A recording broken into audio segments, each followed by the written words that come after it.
What is up, everybody? OGP and Mr. John with ye. And where is the intro, you ask, and why are we late?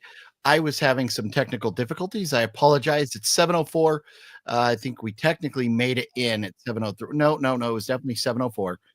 So forgive me. A little technical difficulties this afternoon, but we're going to start a little different. We're going to we've got some fun stuff to talk about today.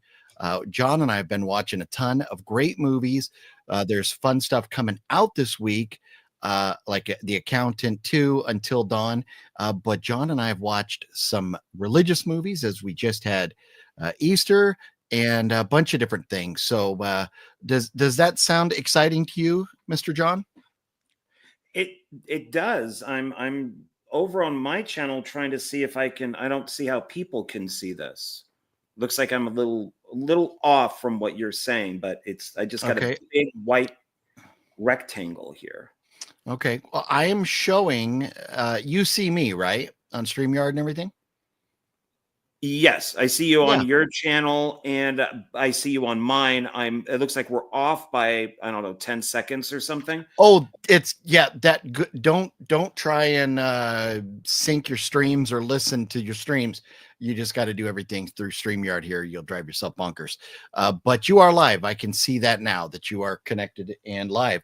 So anybody watching, if you are more of a fan of John Ward's channel, if he is joining me on Horror Movie Mondays from here moving forward, we are going to stream on both channels. So you can see his content there if you're subscribed to him, or here, either way. So are we feeling pretty good about everything? Yeah, I mean, we're two guys wearing shirts, beards, glasses, and hats. So, yes, nothing to complain about. No, that is very true. And I'm glad that we're both wearing shirts. That would be mighty uncomfortable had we decided not to wear shirts today. I've thought of doing a show called Topless Man Reviews Movies, and I would just be topless. I don't know how many views you would get, but it might be kind of fun. I think there's probably some people out there who might like that. You never know. There you go. Well, hey, so everybody, check this out. We introduced a new intro to the live stream last week, and we've even improved it. More on that this week. So let's get in to Horror Movie Monday, shall we?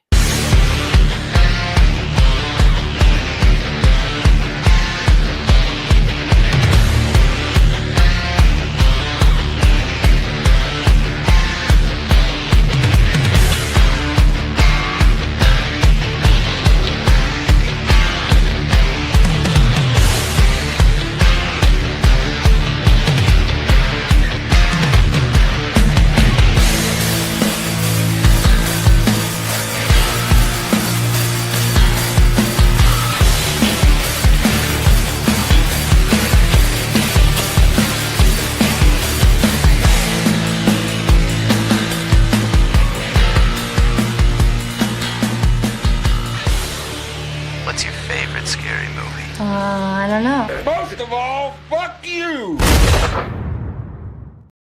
Yeah. I'm liking the additions. I'm liking the changes to the opening. How'd you feel about that, John? It looked good. I'm just trying to figure out if I got the right amount of fingers up. There we go, too. Yeah.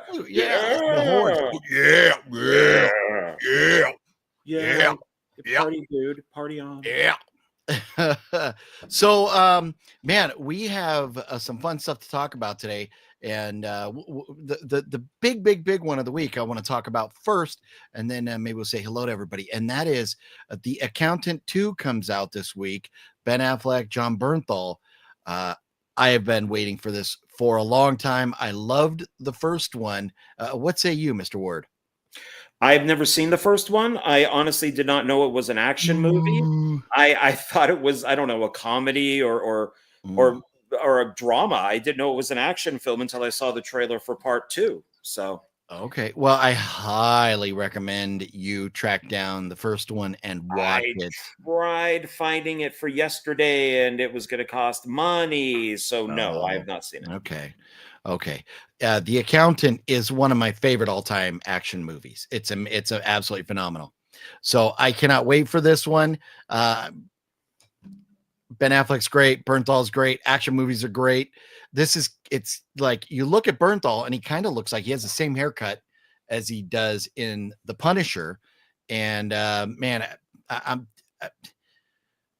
he's kind of got that kind of character like a Punisher. So you give me Bernthal in that type of role, I am very excited. And Ben Affleck. So in the first one, we learned that Ben Affleck was an autistic hitman. So he struggles with dealing with things, but he's super, super smart. But he just is not very social. And he's very like things have to be in their perfect places. Like, you know, a lot of autistic people, you know, deal with the OCD and stuff. So it was a lot of fun. And man, I'm telling you, this one looks so great. I will definitely be seeing it in the theater. I've already got Thursday night set aside so I can go see it. John, I guess you're probably going to want to watch the first one before you get to this one. So what are your thoughts? Are you going to try and see The Accountant 2 in theaters this week? No.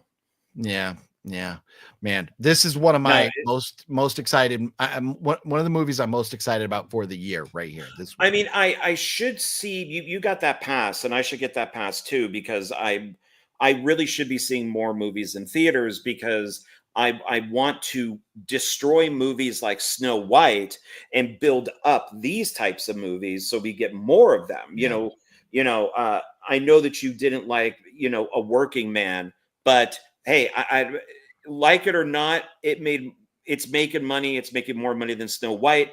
I am happy with that. I should go see it just on that basis alone. So yeah, well, and so here's the thing with going to the movies and having the movie pass, you get some duds, some things you expect to be duds, but then you get some pleasant surprises. Like A Hell of a Summer was a pleasant surprise, and Warfare was a huge surprise.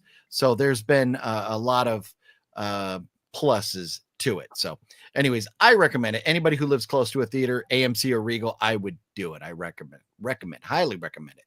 But there's another movie coming out this week also called Until Dawn, a horror movie where these people kind of have to survive the night and stuff. It looks pretty good. Did you get a chance to check out the trailer for this, John? yeah, I've actually seen it before because it's based on a Sony PlayStation game. Oh, okay. Yeah, man. And I've been collecting those type of things, so it did interest me. It reminded me a little bit of The Cabin in the Woods with what they're doing, how they have to stay 13 nights, like nobody has stayed 13 nights in this cabin or wherever they're at. And so, yeah, it looks interesting. Now, I got to be honest, that is one that I might go see in the theater only because it's the first one. I don't have to see the first one to go see the second one. So. Oh, yeah, very true. Very true. And that's why I love the movie pass. If I can make it work, I'll double feature them Thursday night and see both. But now I'm a little less excited than I was about a minute and a half ago because I had no idea this was based on a video game. And I've very rarely seen video game movies that I like. So, or video game television shows. They usually kind of fail, but hopefully this one's fun. So, PlayStation has a whole bunch of movies slated to come out. So, a bunch based off of their games. Wow. Well, let's say hello to everybody real quick. Gail says, hey, OGP and John, I won't be able to be with you guys. I have COVID. Oh, no, dang it. Running high fever, muscle aches. I did see Sinners. The movie is very good. And Gail messaged me about that. And that's a bummer. Well, we're hoping. I'm sorry to hear that, Gail. I know what you're, well, both of us know what you're going through. Yeah. Deadpool Fanatic, what's up? Antonis, what's up? Fluffy Gamer, like the friend. I don't think anybody last week reminded us that it was vamp time. Fucking vamp time. Oh yeah, baby. It is indeed vamp time. Let's see here. Ugly Stepsister was grotesque and disturbing. Good time. Okay, now did that wasn't like a theatrical release or anything, was that? Where is that? Do you know anything about that, John? I think it's limited. You know, it's like Okay. Winnie the Pooh and Pinocchio and all those Okay. ones. It's the public Okay. domain thing. Okay. Yeah, I haven't seen or don't know much about it, but good to know. Thank you, Deadpool. Dominic, what's up? Yeah, I know I asked a bunch of times. When can I come on? Sorry for asking so much. Dominic, you're good. Don't worry about it. When we're gonna do a show where we have guests or a panel or something, we will let you know. Probably not tonight because we've got a lot to talk about. Jennifer, what's up? Daniel, what's going on? Jennifer says hello to John. And Daniel Barry, what's cracking? Jennifer sees both of us. Sweet. That's the goal, is that we both show up on here. Nick B, what's going on? And Robert C is in the house. How's the G fam? Ophobic Gamer says John is starting a OnlyFans. Yes, with the shirtless movie reviews available on OnlyFans. I'd be There for you go. that. I'd be There you down for go. that. Probably make a little money. Wicked Network, what up? And Antonis coming through with the $5 super chat. Thank you, sir. I watched a first time watch family movie last night called Little Monsters, 1989. Have you seen it before? John, I'll let you answer first. I have not seen. Well, no, that's not true. I have seen Little Monsters. I believe it's with Fred Savage, if I'm correct. But it was decades ago. But that's funny that somebody mentions that, because what came in the mail today was Fred Savage in The Wizard. Canceled Fred Savage. Bum, bum, bum, bum, bum, boo. Here it is, right here. So Is that I Fred have it. Savage? Am I correct? It's yeah. Yeah, Little Monsters. I own it. I have not watched it yet, though. Howie Mandel. Love Howie Mandel. And Fred Savage. So, what was the show that Fred Savage was? Not Golden Years. What was the name of that show? Wonder Years, right? Yeah. So that was after my time. I was never a fan of that show. I have nothing against it, but it wasn't my cup of tea. And so I'm not like, Fred Savage, I got to go watch.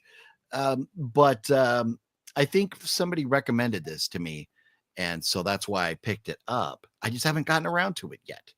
So, and I may or may not have seen it a long time ago. I just don't remember. But let's see. Antonis, did you enjoy it? That is the follow-up question. Did you enjoy it, Antonis?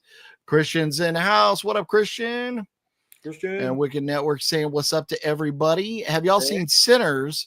We got to watch it Saturday. It was an amazing movie. So now I got thoughts on Sinners. I have not seen it yet. John, have you? No, I want to. Michael B. Jordan, I like him as an actor and a director. Creed III, I really enjoyed. And it is making a lot of money.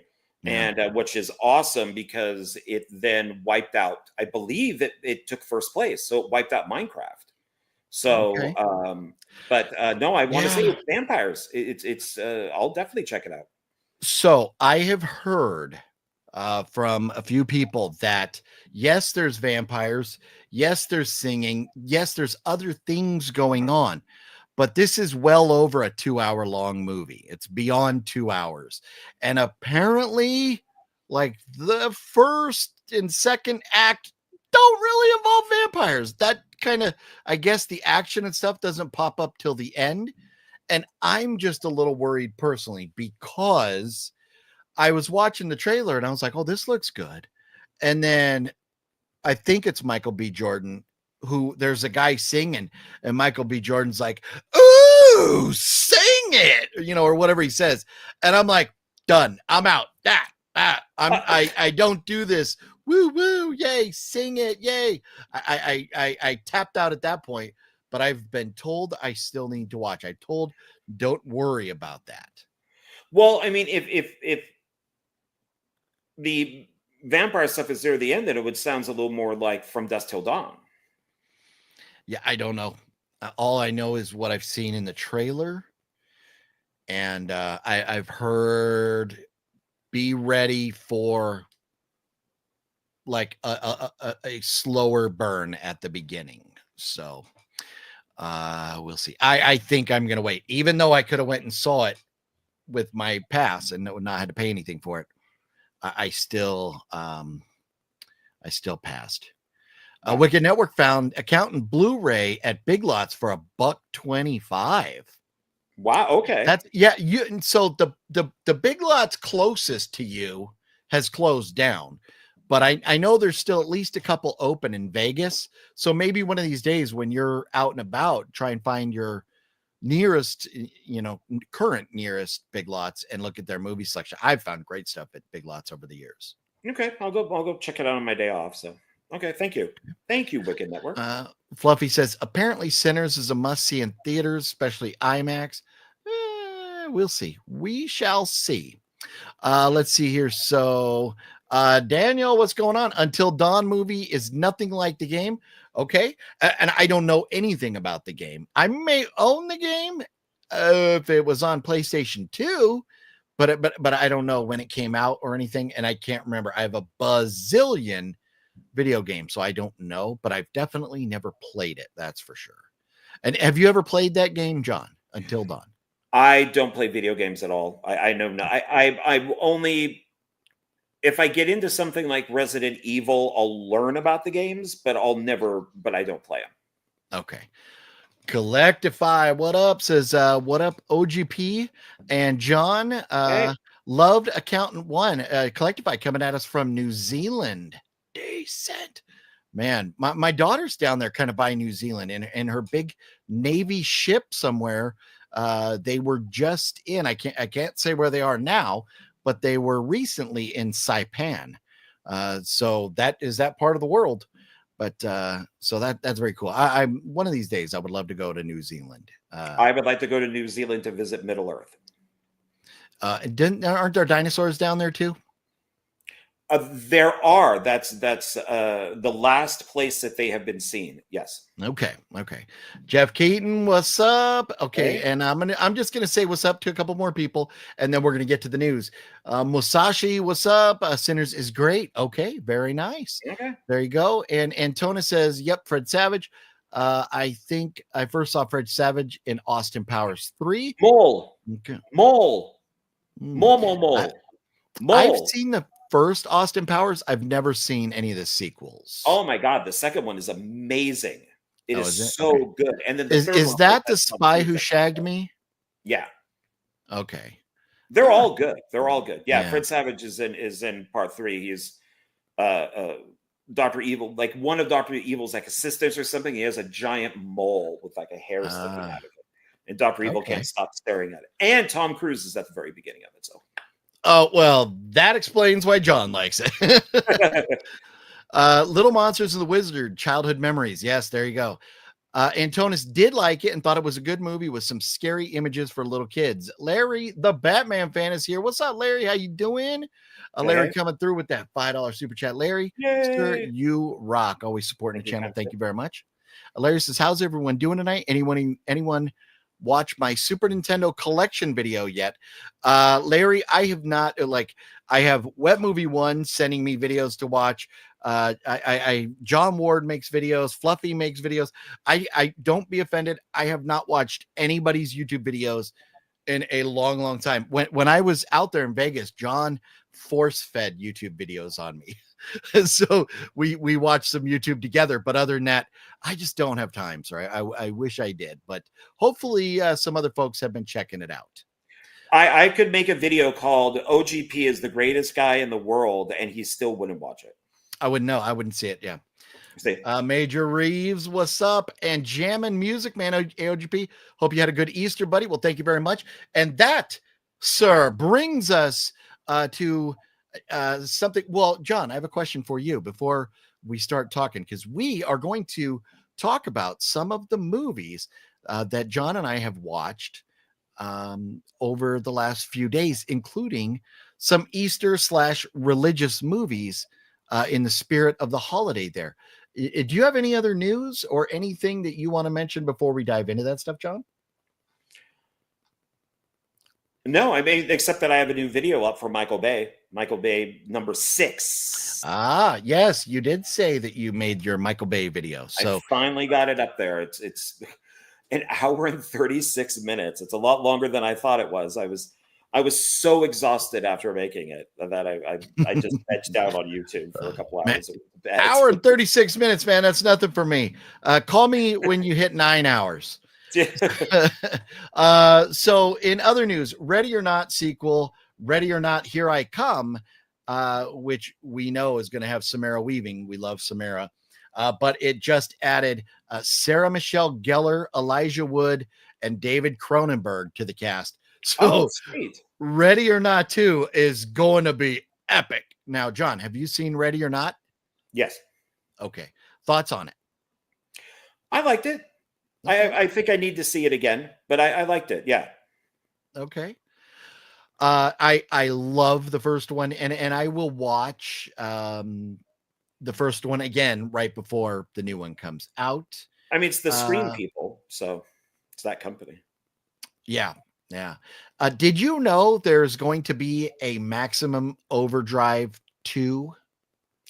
Yes. I watched an interview with Emilio Estevez, which is funny that you say that because we're going to be discussing him in a second.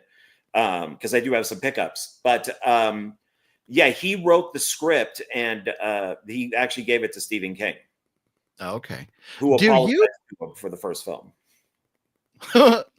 Do you by chance have a YouTube app open in addition to your StreamYard? I have my YouTube channel up so I can kind of converse with people. Should I close it? Just mute it if you would. I'm hearing myself. It is muted. I think you're coming through my speakers because I'm not hearing anything through Bluetooth. Oh, okay. It's not bad, but I was just hearing myself. I thought maybe I'm just wondering if I could change that. Okay. But otherwise, it's been a pretty quiet week in news as far as horror movie goes. There was some other pretty significant news in general last night, and that was the passing of the Pope. The Pope passed away yesterday, last night, something, I mean, it's on the other side of the globe, so I don't know what day it exactly was. Rest in peace, Pope. But also, it's a good reminder, if you have not seen the movie Conclave, I highly recommend that everybody goes and sees that. The ending the ending is the controversial part where you may either like it or not like it or have to digest and think about it. But the movie Conclave in general, I thought was very good. I was kind of worried it was going to be a little too slow, but it wasn't. It was pretty dang good. And so Conclave, if you don't know, after a pope passes away, all the cardinals from around the world go to the Vatican and they lock themselves in this room and they vote for a new pope. So, and that's called like conclave. So they're going to be doing that very soon, picking a new pope. And that was kind of what the movie Conclave, it is what the movie Conclave was about. So highly recommend checking out Conclave if anybody has not yet seen it. So have you seen Conclave, John? No, and I will not. Okay. Yeah, and I know why, but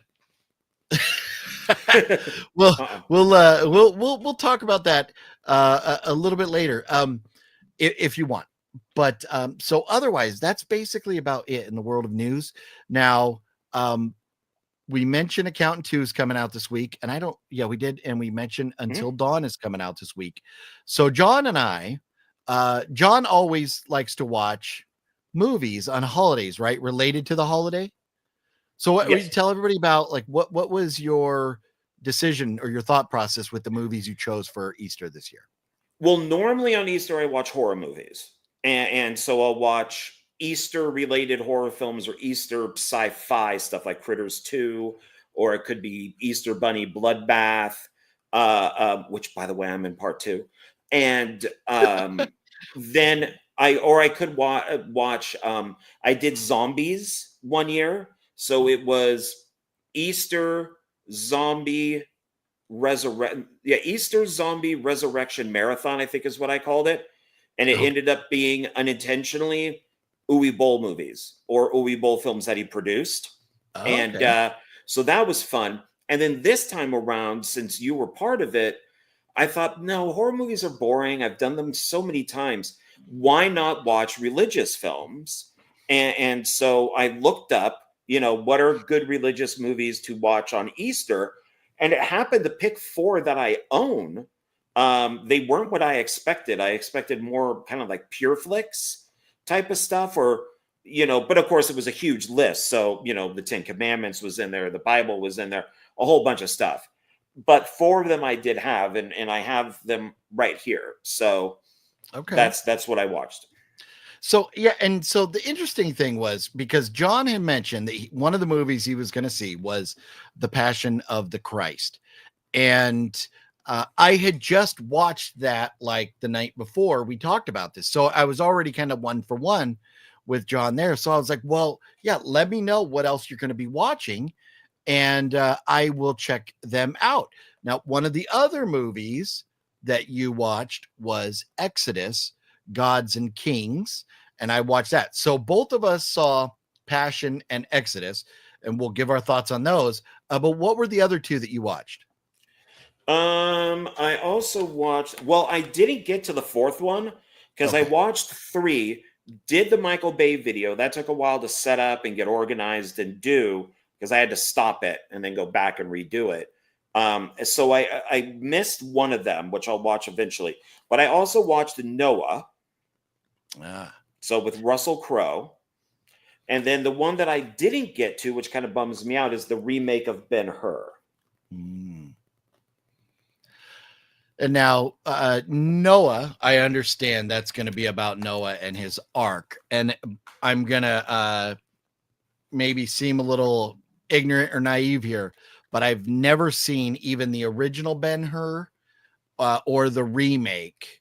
So what is Ben-Hur about?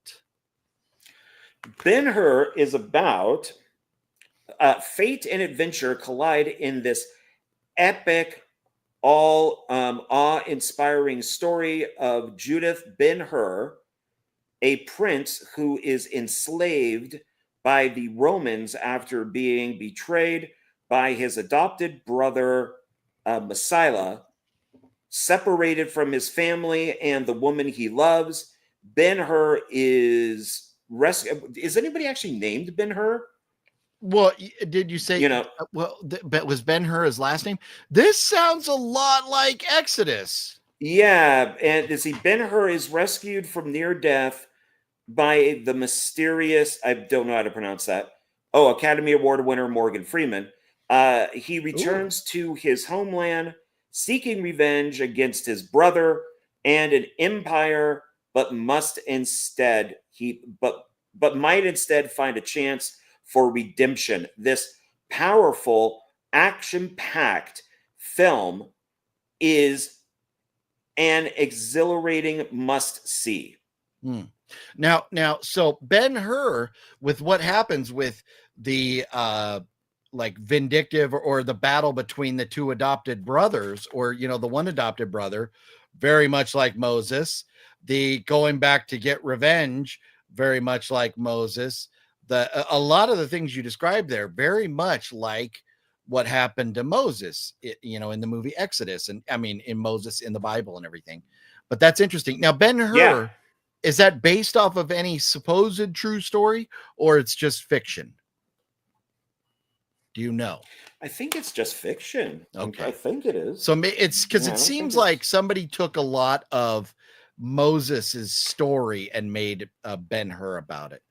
Because there's a lot of that stuff that was very like Moses-like. Let's see here. A lot of chat going on. Let's see. I'm his favorite YouTuber, Larry the Batman fan. What's going on? I'm missing some comments here. The Pope passed at 10:30 p.m. your time, OGP. Okay, so 10:30 last night. So the Pope passed technically then on Easter, but it wouldn't have been Easter over there. It would have been Easter Monday. So, but it would have been Easter here still. Crazy.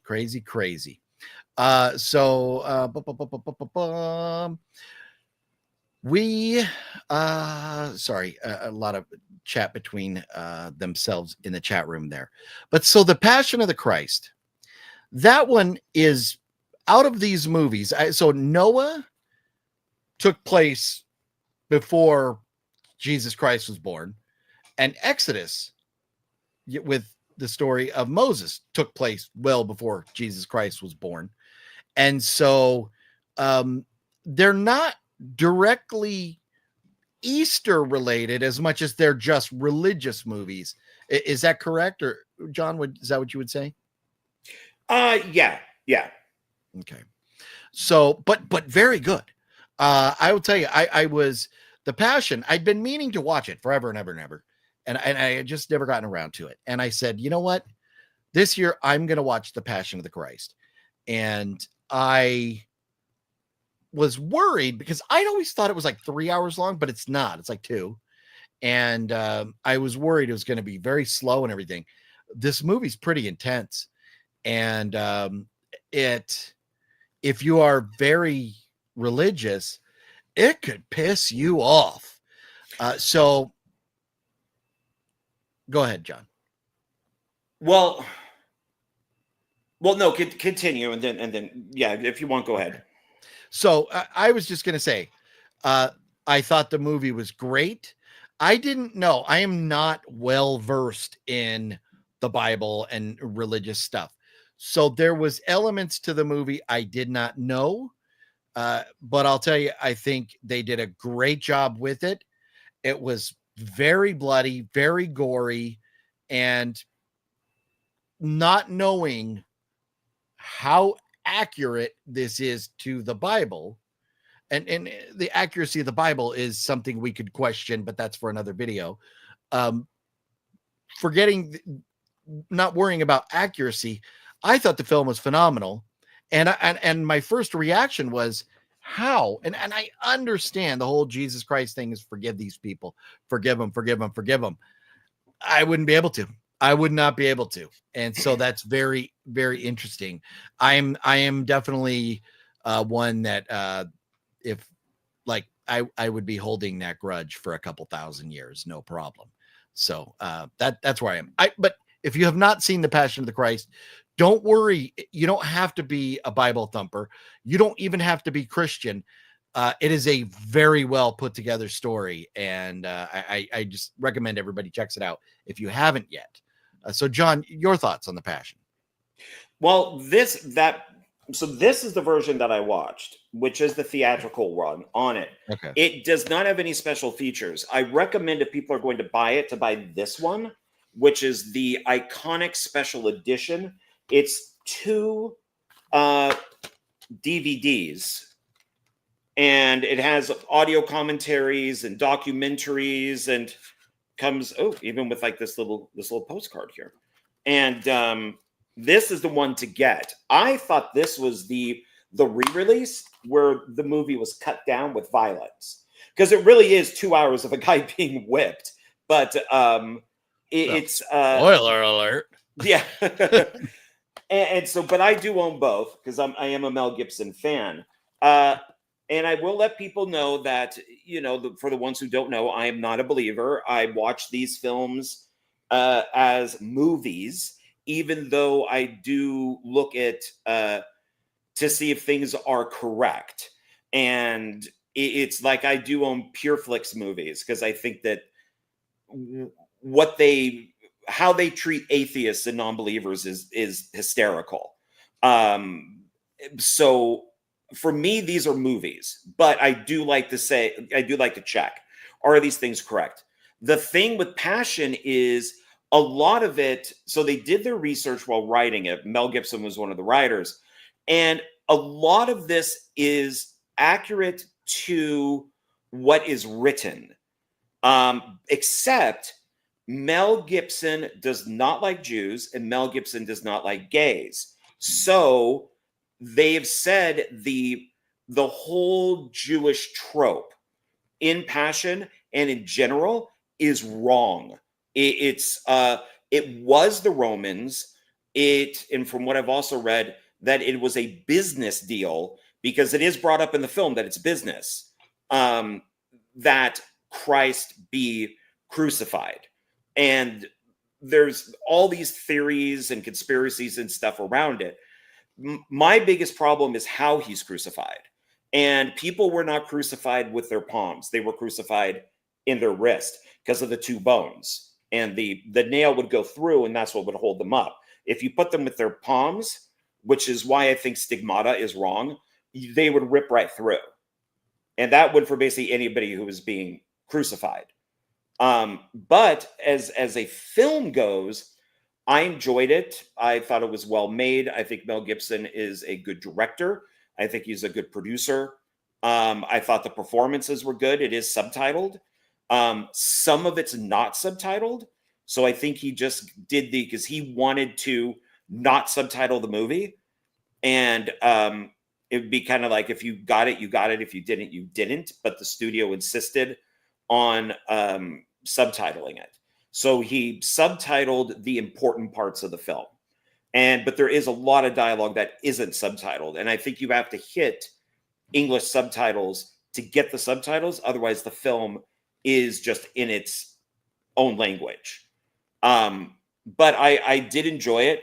It was funny is when you and Miranda and I were shooting, I mentioned that I did see a scene from this where Jesus creates, because he's a carpenter, that he creates the dining room table and dining room chair. And you guys laughed at me. You said, no, that can't be right. That can't be right at all. I missed that in the movie. I didn't catch that. Yeah, his mom, they have like seats to sit in, and then there are tables, but Jesus is making like a long table. It's very fancy. And his mom comes out and goes, hey, what are you making? And he's like, oh, this is for a rich person.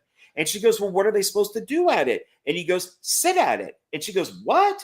And then he kind of crouches down, like, he's at the table. And then she goes around and does the same thing. And they're kind of weighing out the table. And then she looks at him and goes, this will never catch on. And then she leaves. And I'm like, is this meant to be funny? Like, I think it was. It was all supposed to be a joke. I thought that was, well, I mean, it was Jesus with his mom, like having fun, like joking back and forth. So Jesus, yeah. he created the dining room table and dining room chair. So add that to the list. There you go.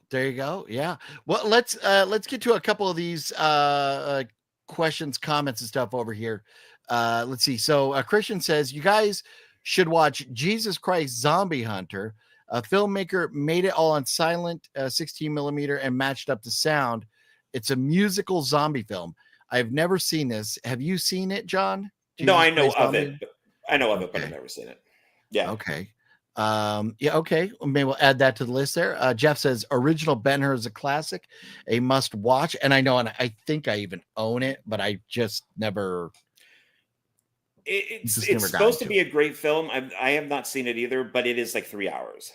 So Fluffy says he's Ben-Hur, and then Robert says no, he is. Maybe there's a thing going on with the movie, like about being Ben-Hur. So I don't know. I don't feel Ben-Hur is a religious movie, says Larry. Okay, I wouldn't know. But it came on up the list. There you go. Yeah, and you got that list from Google, or was it another I website? just Googled like best films to watch at Easter, and it was on the list, and I was like, oh, I happen to own these movies, so I grabbed it. Okay, John, have you ever seen the movie Night School? If they're referring to the slasher movie, then yes, I own it. And that's what, because there's a Night School with Kevin Hart comedy I have not seen. There's like no chance I'm gonna watch that. But there is a slasher film where the killer is on a motorcycle, uses a motorcycle, has like a motorcycle helmet on to disguise themselves. It had, oh God, I'm blanking on her name, but it has the woman from Sharky's Machine and the Steve Martin black and white comedy that he did. She's in that one too. Rachel Ward, yeah. How do you forget a name like that? Tell me about it. But yes, and so that is from 1981. Yeah, that's a great horror movie. Let's see what it's got a 5.6 on IMDb, which is a fair score, for that type of movie. But for being an 81 non mainstream movie, I think it's pretty darn good. So I have and enjoyed it. I think I watched it. I want to say I'd have to go back through my letterbox and look, but within the last couple years, I'm pretty sure. And I know Night School is.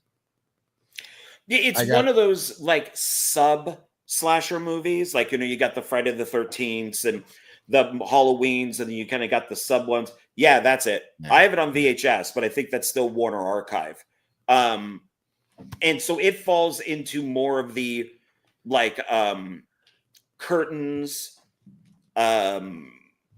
New Year's Evil, into like that area. So there's like the main guys, and then there's like the sub group of slasher movies.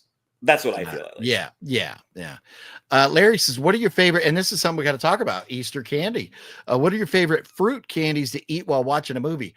I don't know that I go that deep into picking favorite candies to watch. I eat whatever is handy. Whatever's in the house is what I'm eating. But I'll tell you what, the Easter Bunny brought me some Cadbury eggs, a 4-pack of the regular ones, and then a 4-pack of the chocolate ones. Nice. And so I have a couple of those left there, and some Peeps. Did you have any Easter candy, John?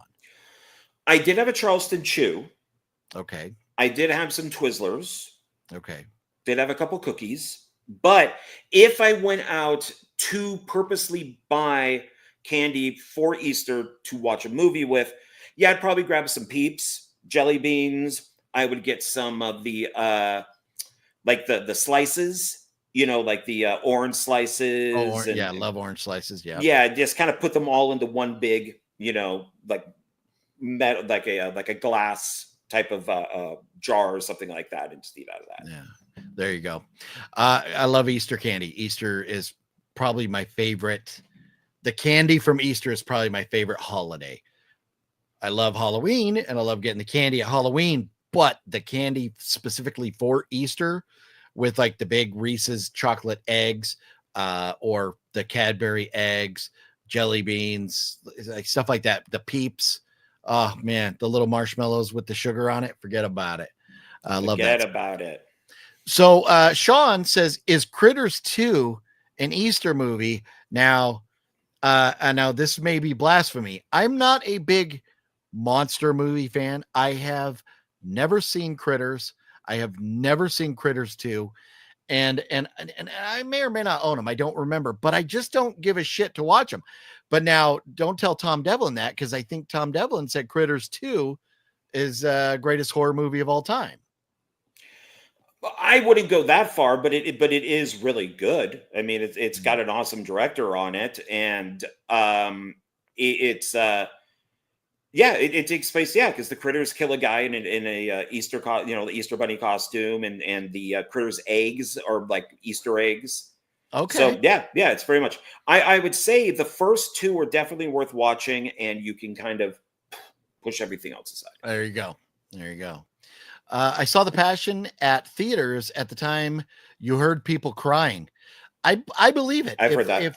If you are very religious and you're watching that movie, I'll tell you, I'm not the kind of guy who's going to sit there and cry at that, but I'm the kind of guy who's going to get fired up and want to go whoop some ass. Like, you know what? If it's like, I know they didn't have them back then, but Mary sitting there watching her son get whipped and whipped and whipped.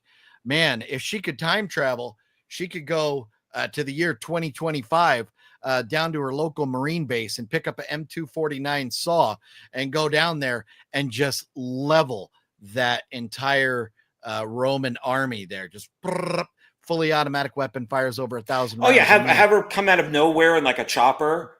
That's and then what they're I'm just hovering about. over, and she's just got the big machine gun. Just like like the Vietnamese in the rice fields, bah, just mowing them down.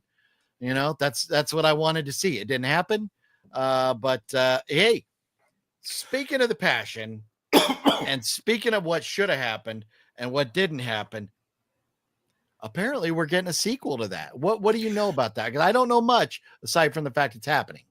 Mel Gibson is returning. A lot of the cast is returning. I don't like the title that it's called The Passion of the Christ Resurrection. I think it should be called Resurrection of the Christ. I think that's, but of course he wants to keep it, P and P. So when Yeah, you're, yeah. I get that. Jim Caviezel is going to be back in it. And he said that it's going to be, they're going to do that de-aging on him. Okay. Yeah, I love Jim Caviezel, man. I absolutely love Jim Caviezel. He's a phenomenal actor, been in so many good things. Yeah, I'm not seeing anything Passion of the Christ 2 related on IMDb yet here. Let's see if Jim Caviezel has It should be any under Mel Gibson's. I think it says like comment. pre-production. Oh, here you go. So under pre-production, it does. So now there's, and this is sometimes you just cannot trust IMDb because there's the resurrection of the Christ where he plays Jesus. And then below that, there's the Passion of the Christ Resurrection, chapter 2. So I think somebody made 2 titles and somebody put it up there. So I don't know who did that. And I don't know how accurate either one of those are. But based on what you said, I would probably go with Passion of the Christ Resurrection. And the only thing there is Mel Gibson's director and Jim Caviezel. Other than that, there's nothing. So yeah, Mel Gibson said like Monica Bellucci is going to come back. So I guess he said that to everybody, okay. That there was an interview with him where he, where he talked about it because he's also doing Lethal Weapon 5. So he's going to be directing that. He's going to take over for Richard Donner. Okay. And Danny Glover will be coming back. I don't know how many other people will be, but Danny Glover, I believe, is coming back. Okay. Robert C says Critters is an Easter movie. What up, Nate? Nate says Mel Gibson as Mad Max is the only reason he matters. That's funny. I messed up. I mean, the Lethal Weapon movies are pretty fun. Mel Gibson's, got some other good stuff. I understand a lot of folks. He rubbed a lot of folks the wrong way. But are you referring, Nate, because of who he is or his movies? I'm sitting here waiting for an answer, but like that, I mean, he's going to type and stuff. But what are your? I know you're a fan of Mel Gibson. What's the basis of your fandom? I've been a fan of him since The Road Warrior. My mother even found me a car that looked like his V8. That was my first car, and I even had the blonde streak in my hair from The Road Warrior. Oh God! And I would have my hair was like his. I was told when I was younger, believe it or not, that when I was in high school, I looked like Treat Williams and Mel Gibson. I knew a girl whose father produced the movie Smooth Talk with Treat Williams, and she said that I should go get headshots done to give to her because I could play Treat Williams like son or brother. But I've been a huge fan of Mel Gibson since Road Warrior. I became less of a fan when he got all weird. And then I kind of went back to him when he was more accepted and then kind of rewatched a lot of his movies and went to see the films that I missed. So I've loved Mad Max. I've come to like Mad Max 3 over the years. I understand why he's not in the new Mad Max. George Miller appears to be very woke. And when he was asked by an interviewer if Mel Gibson would ever return, he said no. So, but in, I think it's Machete 2, Robert Rodriguez and Mel Gibson are very well aware that the chase scene at the end is Mad Max, that he is Mad Max. So I think Mel would do it if he was asked. But yeah, I mean, it's a double-edged sword with a lot of this stuff. Like Tom Cruise with Scientology. Yeah. Scientology, though, he didn't come out and start, berating Jews and, he didn't go on a drunken rant on the side of the road that Mel Gibson did. And that, I think, is the difference. I know a lot of people don't like Tom Cruise because of Scientology, because of what the Scientologists are accused of, how they treat their people and stuff. But Mel Gibson, the video of him is pretty bad. But the funny thing in that is Robert Downey Jr. pretty much owes his career to Mel Gibson. And Mel Gibson owes the resurrection of his career, how funny, to Robert Downey Jr. So it's kind of funny the way that plays with those two guys. Yeah, they really helped each other out a lot, and it's yeah, because even like somebody on Facebook is I put up something. It might have been for Mission Impossible, where I said, "Oh, I can't wait to go see the new." This was years ago. Can't wait to go see the new Mission Impossible film or whatever it was. And somebody said, "Well, I can't go see him because he's a Scientologist." Yeah. And I'm like, "Well, do you not go see movies because somebody is Christian? Do you not see movies because somebody is Muslim? Do you not go see movies because somebody is Indian?" It's like, that doesn't make sense to me. Where do you draw the line? I disagree with you. I'm not going to see the movie because there's somebody gay in it. I'm not going to see the movie because, this or that or whatever. So, I mean, everybody has to make their own decisions, but I'm with you. There's a lot of movies I've watched that I'm like, yeah, this is tough, but the movie's still worth it. Jeepers Creepers, for example.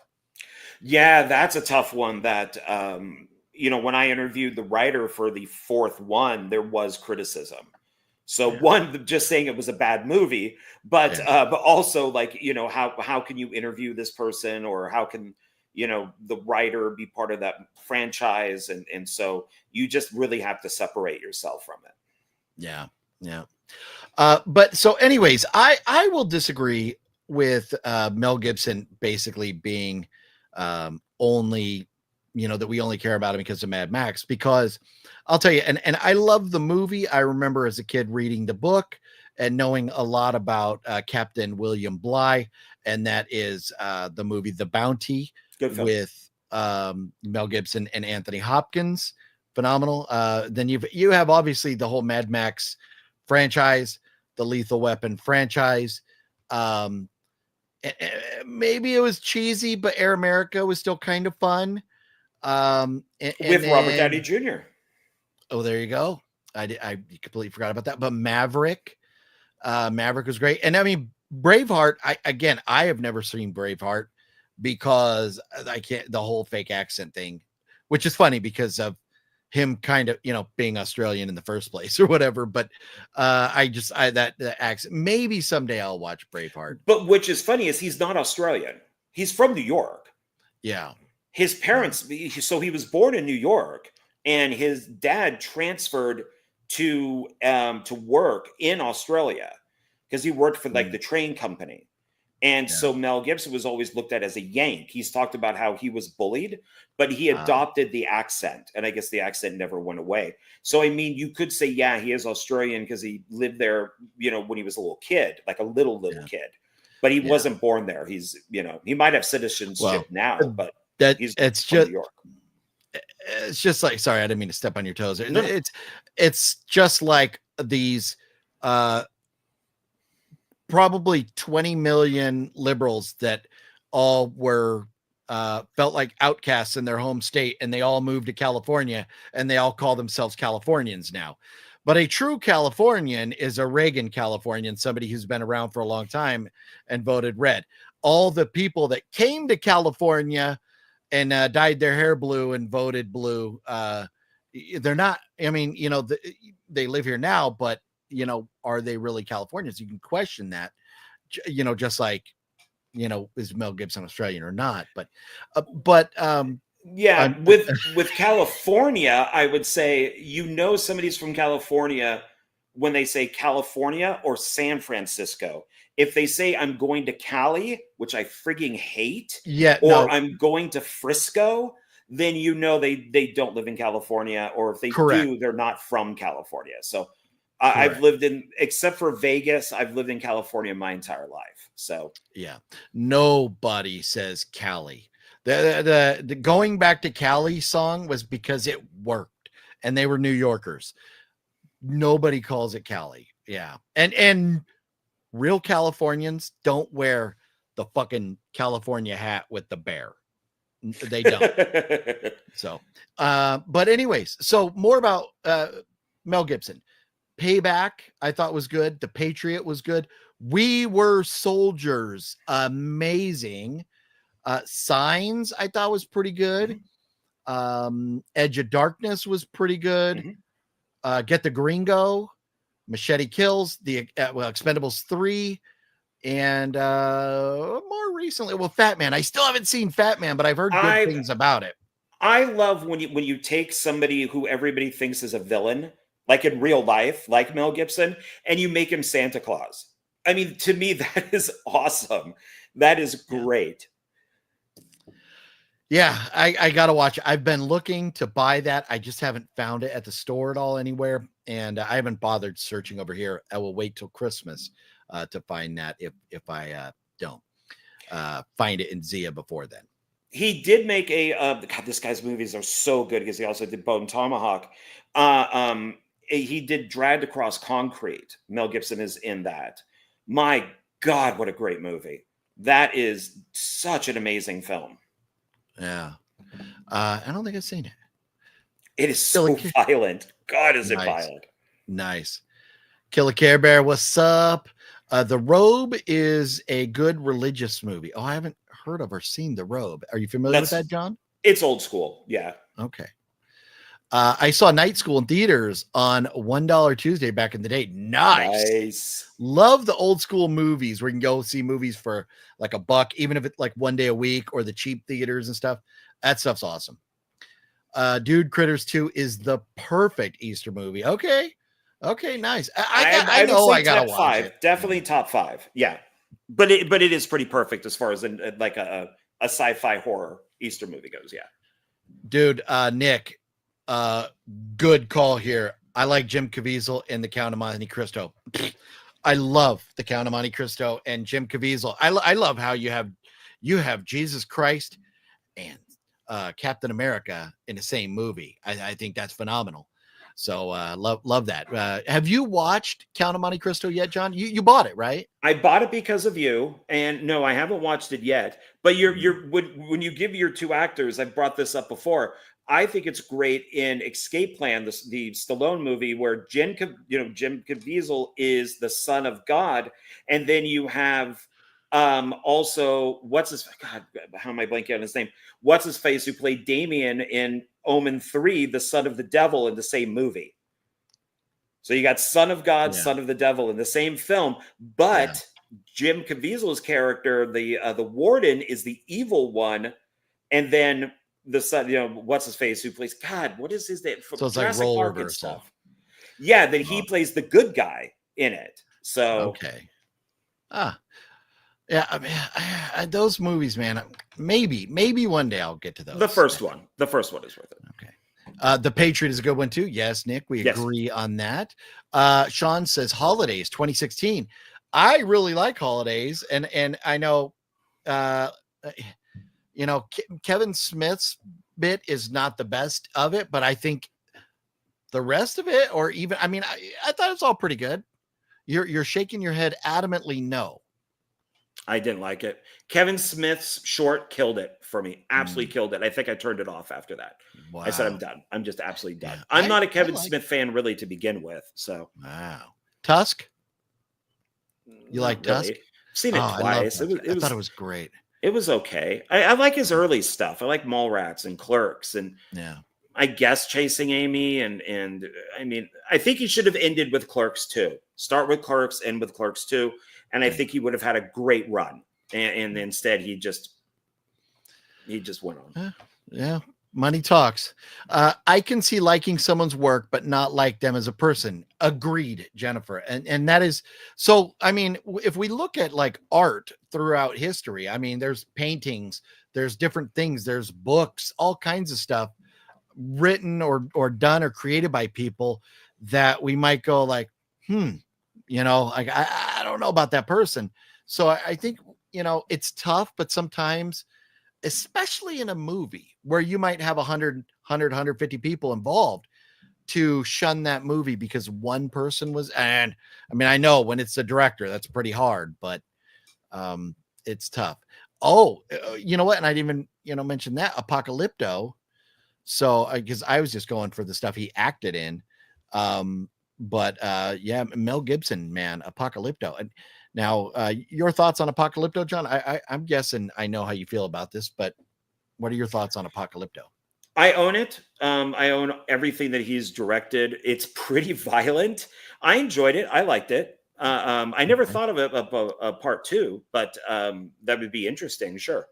Yeah. Yeah, I think that's what John's getting at. Yeah, I agree with you, Jennifer. Yeah, basically that's what we're saying is just because you you got a problem with a person, it's hard to disregard a whole, especially a franchise. Spielberg has a saying, "Don't blink." Okay. I'm not sure about Okay. that, Christian. I don't know what that Yeah. means. I watched Desert Fiends, had some good kills and a few very funny jokes. Okay, Jeff. So now I've not seen Desert Fiends. I will watch it at some point. I'm probably going to wait for streaming. I don't know that I'm going to run out and buy it. And here's my thoughts on that. I wish Chauncey Phillips, aka Cool Duder, I wish him the best. Go out, make movies, do what you do. More power to you. I think it's great. It's very cool what he's accomplished, getting movies done, getting them distributed. That's very good stuff. I have some philosophical differences with the way that they and other people, they're not the only ones doing this, go about getting their movies made. And I'm just not a fan of that. I don't hold that against Sean or anybody involved with the film, but because those philosophical differences, I just don't see myself spending money on this. So, but I'll probably watch it at some point. Have you seen Desert Fiends, John? No, I got mad at Sean when he was making the film. So I don't think he knows I was mad at him, but that I was mad because he shot it out here in Vegas. He really didn't include any Vegas people in the making. He did ask me to look for some locations, which I said I would, and then I never heard back at all. And I would have, I would have worked for free on the film, like I do on a lot of stuff. Just give me that, like associate producer credit, and I'll help you out any way that I can. So I like Sean. I do, consider him to be, a friend because I have worked with him in the past. But I'll watch it eventually. I'll do the same thing as you, probably streaming. I just haven't done it yet. See, and I know, and I've known that you felt that way about if you want to make a movie in Vegas, you feel like they should use some Vegas folks. I don't see it that way. And we're going to have to agree to disagree on this, because this is the way I look at it. His pre-production is taking place in California. So if I'm doing pre-production in California, I want my DP, I want my AD, I want my producers, I want all of my people out there. If I'm doing table reads, I want my people there. Also, Vegas, it's a big city, but as far as the talent pool, it's very much smaller and not nearly on par with the talent pool you're going to get from LA. So I don't have a problem with that. It would have been cool. It would have been kind of nice for him to do that. But isn't Nightmare Christie involved in it? And like Nicole Vegas, they're Vegas people, right? I know Nicole Vegas is. I think she's involved in part two. I'm going to slightly disagree with you on these things, because when Charles Band came out here to do Evil Bong 777, he did bring all of his regular people from LA out to here, but then he did hire, like myself, PAs to work on the film. And so they hired local people. So they did get some local people out here. Of course, Tom Devlin probably had a lot to do with that since he's out here too. But it was nice to see that the LA people, which were his regular people, out here, but then he did, let Vegas be part of that too. And I appreciated that. Yeah. Well, and no, and here's the thing. I'm not saying that you go like, okay, nobody from Vegas can be involved. But what I'm saying is, if you have a movie, and let's say your budget's $50,000, that's not a lot of money. And now if you have your DP, you have your whole crew and everybody that you have to get out there, you have to put them in hotels, you have to hire actors, you have to do all this stuff. There may not be a lot of money for DPs or to hire extra people. And sometimes, like for me, unless I have a specific need for somebody, I don't want them on set. I just don't want extra bodies around because they tend to get in the way or they start talking. It's extra things. So, but I get what you're saying, and I'm not saying you're wrong, but I'm just saying I kind of feel like you get people from where you can get people that are good enough to do the job. Like DEI. I'm not hiring somebody because they're from Vegas. I'm hiring somebody because they can do the job. And well, if you're from LA and you're shooting in Vegas, you also get Vegas people because you don't have to pay them to be in a hotel. You don't. They're right here. So every night, because we shot for four days with Evil Bong, because a lot of it was shot in LA, and then he came out to do the Vegas stuff because of 777, the whole Lucky thing. And when we're done shooting, we go home. Yeah. So you're not having to put us up, in a place. So that's one of the advantages. And it wouldn't be extra bodies. It would be production assistants. And, one person works in this area and another person works in that area. You only hire if you need them. Yeah. If you need them. Yes. No, if you need them. Yeah. But no, and that's a very good point. Yeah. You're not having to put them up or transport them or anything like that. But those people also now can't be a part of your pre-production.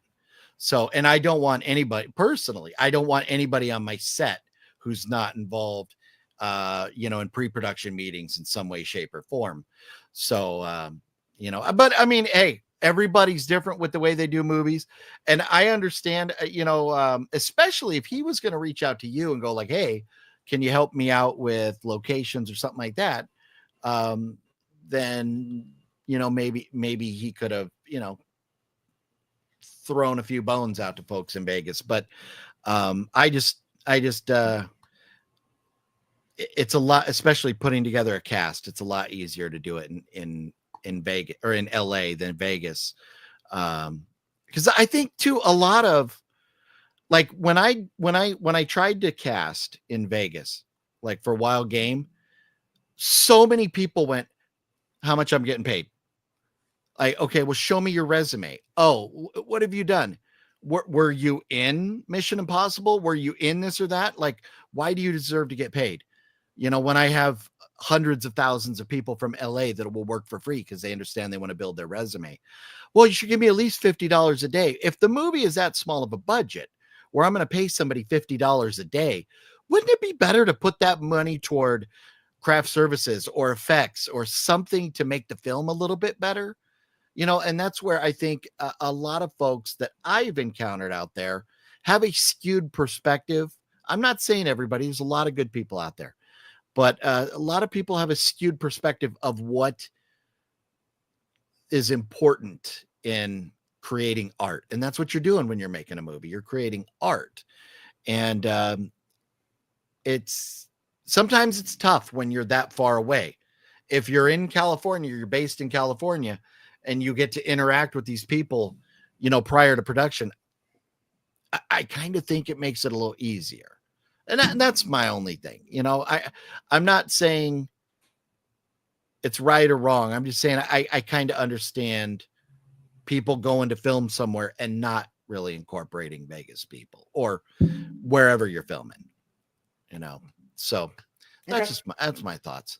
But anyways, my philosophical difference is that they, like other folks that we know, sell roles like Cool Duder and the other folks involved with the Desert Fiends movie. They're selling roles. They were at conventions and it's like, oh, you want to be in this movie? Pay us and you can be in the movie. And my thought is, if I'm making a movie, I've written a script. I have a story to tell. I can't just take somebody and put them in the movie because they don't contribute to my story that I'm telling. Or if somebody buys a part in my movie, if they're not a good actor, I don't want them in my movie. So I don't like the whole buy a role in my movie. Because one thing for me, if I'm sitting watching a movie and it's an hour and a half or 2 hours long, the last thing I want is to watch scenes that don't advance the story. Scenes that are just there to get somebody's face on camera. I don't want to see any of that. I want the story to continue moving.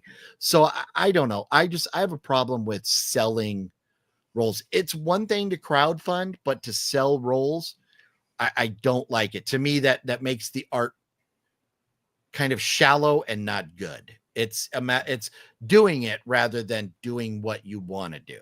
If that makes sense.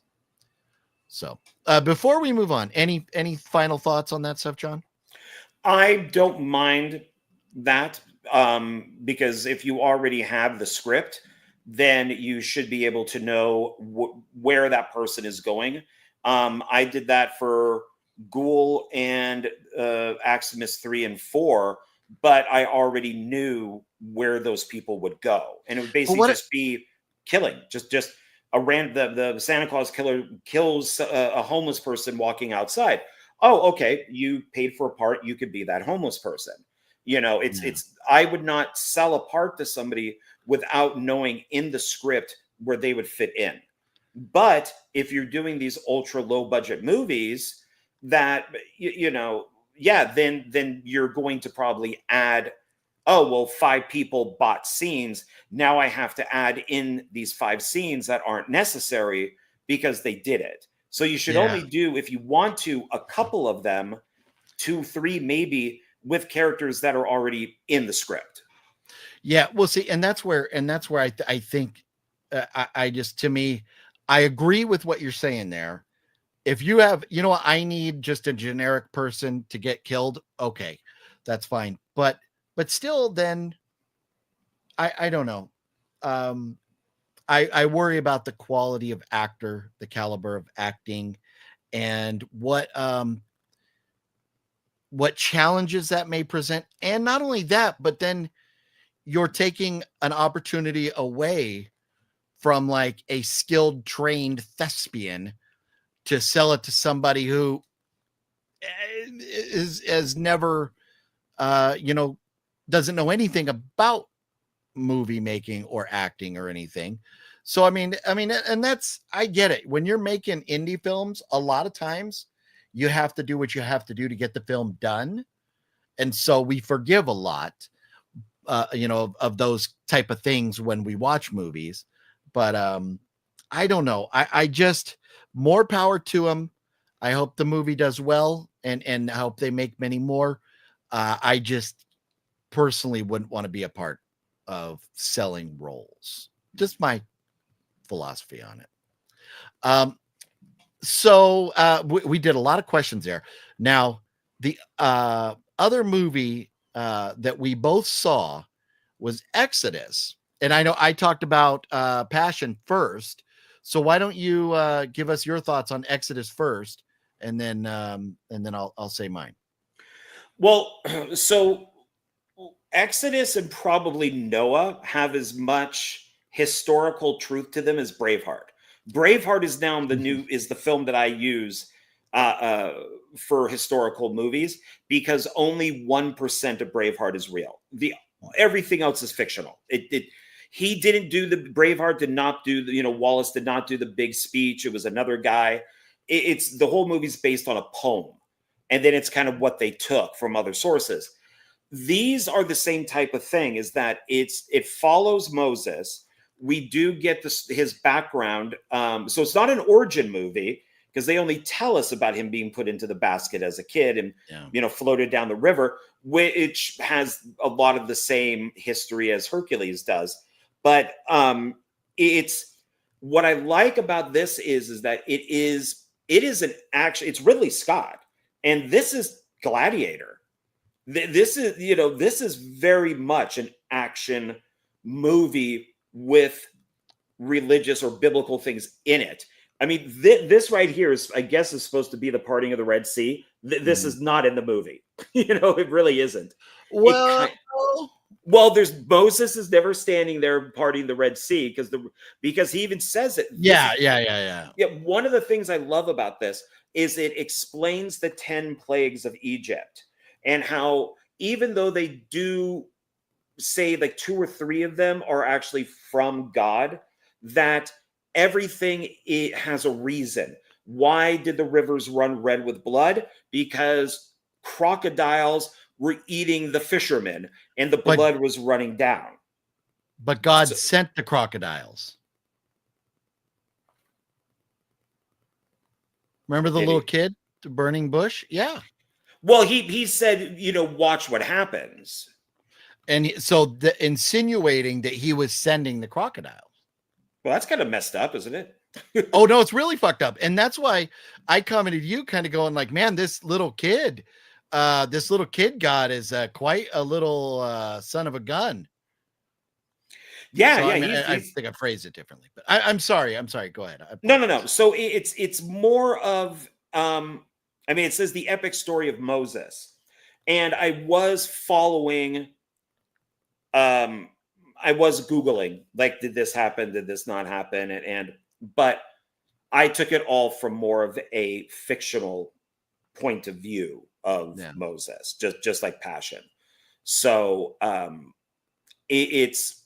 I don't, and I like how they all speak English. I like how they have different accents, and they even use some modern slang. So it's, hey Moses, how you doing? What's going on here? You out there, parting some seas today? None of it feels like dialogue from this time period at all. Yeah. But I enjoyed it. I think it's an awesome movie, and it really is like Gladiator, because he starts as a prince, and kind of Conan of the prince. He gets thrown into being a slave because they find out that he's a Jew, and then he rises up and takes set my people free and takes them away, and they fight, and so it's an awesome movie. I love this film. Yeah. And I'm glad you mentioned it. And so after John mentioned Exodus, he mentioned it, and then he mentioned that it was like over 2 hours long. So I was like, ooh, because what was it, like 2:15? No, it was 2:30, right? It was 2:30. This was the longest one, yeah. And so I was like, ooh, I don't know. But then you sent me another message talking about some of the things going on and how it really felt like an action movie. And I was like, okay, you know what? That sounds good. And I put it on, and I don't want to say edge of my seat the entire time, but I was really into it. There's a lot of movies where I'll find myself playing Minecraft, or not Minecraft, playing, I said Minecraft because, but playing like Tetris, or playing solitaire or something. That will be a movie soon, as I'm sure. But no, well, Tetris was a movie. They just did it. I mean, not like Minecraft, but the creation of Tetris and all that just happened. But I was not bored at all. I was into it, and it's a lot of action. There's a lot going on. It is a big saga. There's so much to it. It's very well put together. The cast is phenomenal. Some of the people in it just kind of like piss you off, and you're like, oh, I want to see this person get theirs. And there's spoiler alert, I'm not going to name names, but there's a couple people that is very funny when the plagues are happening, and Ramsey's kind of like pissed off, and he's just over it. He's like asking that one person, well, can we do anything about this? And he's like, and then the next shot is them falling through, like into a noose, being hung. Yeah. And then a minute later, he's talking to the one woman, asking her like, well, what about this? And she's like, and then the next shot, boom, there she goes, falling from the gallows. So there was some funny stuff, but you are right.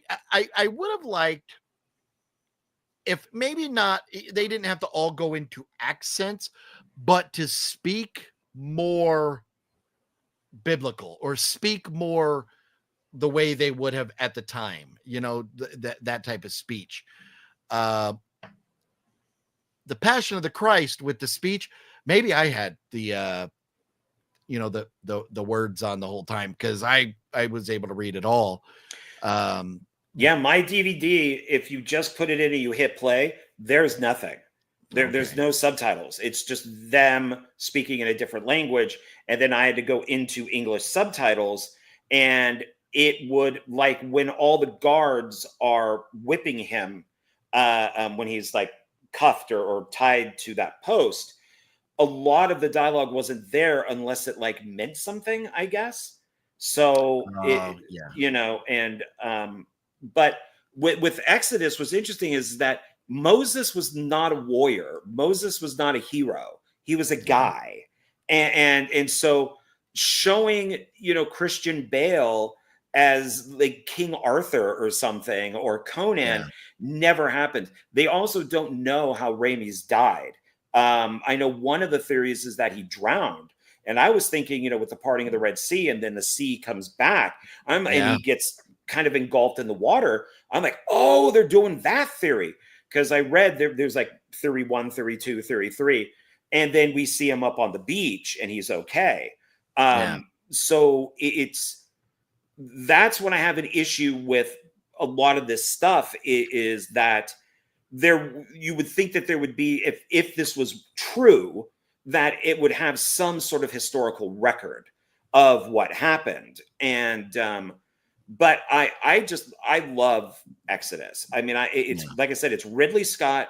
It is very much, has the feeling of Gladiator and Gladiator 2, and some of his other, Ridley Scott's other kind of historical, movies and stuff. So it's I could watch this anytime. I really liked it. No, it was very good. And that's where, for me, I am not one. I do like, and I've done what you said, at times Googled, did this really happen or that really, whatever. But with this one, whether it's accurate or not, it's a great movie, and had a lot of fun with it. I think like the effects and all the different things, like it looked great. It was so well put together. And the parting of the Red Seas, I've always imagined the parting of the Red Seas is like the water just like going kind of back, like cartoonish. The way they did it here was so cool. And then when the sea was coming back and it's like, oh shit, we gotta go. That was pretty intense, so I like that. Does it have some flaws? Yeah. Oh, go ahead. Yeah, it's like you're talking about the parting of the Red Sea like this. In the 10 Commandments, Moses, is Charlton Heston. That's how it happens. He has like a staff and he puts it out like Gandalf, and the seas part like that, and they have the dry land to walk through. And even in the silent version of it, it's the same thing, the water parts.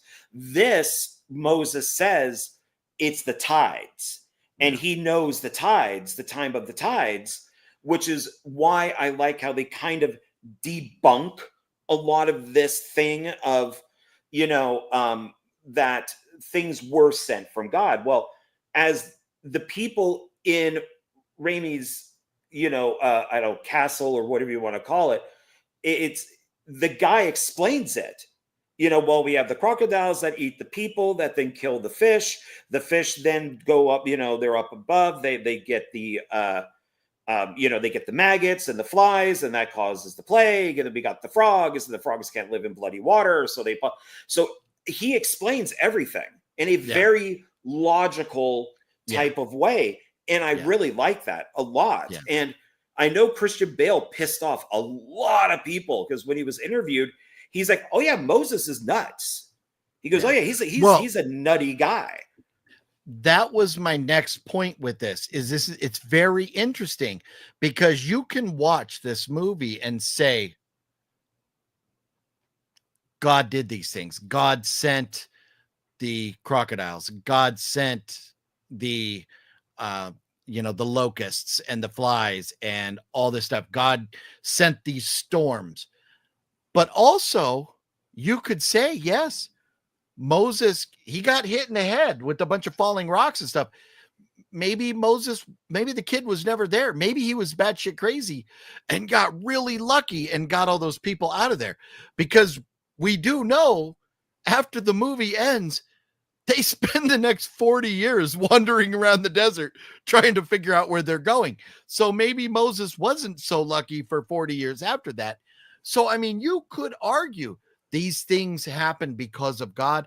And you could say, no, it was just coincidence, because there was no true magic that was evident. It wasn't like Noah went, okay, part seas and the seas peeled back.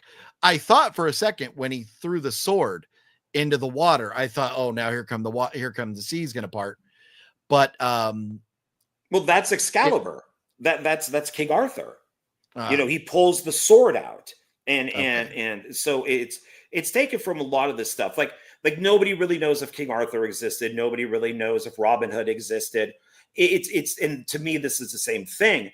It's like with Noah, I was messaging you with Noah that there are rock monsters in this. Yeah, and at one point these guys are trying to get food.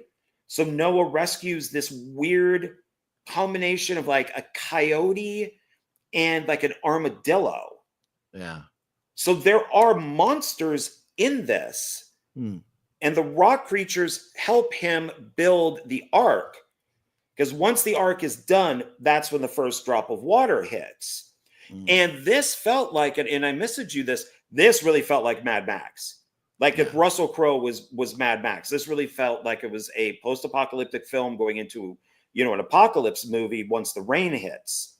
Yeah. And Noah it's the same thing. He is nuts. He's normal at the beginning.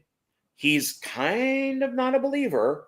And then all of a sudden he is.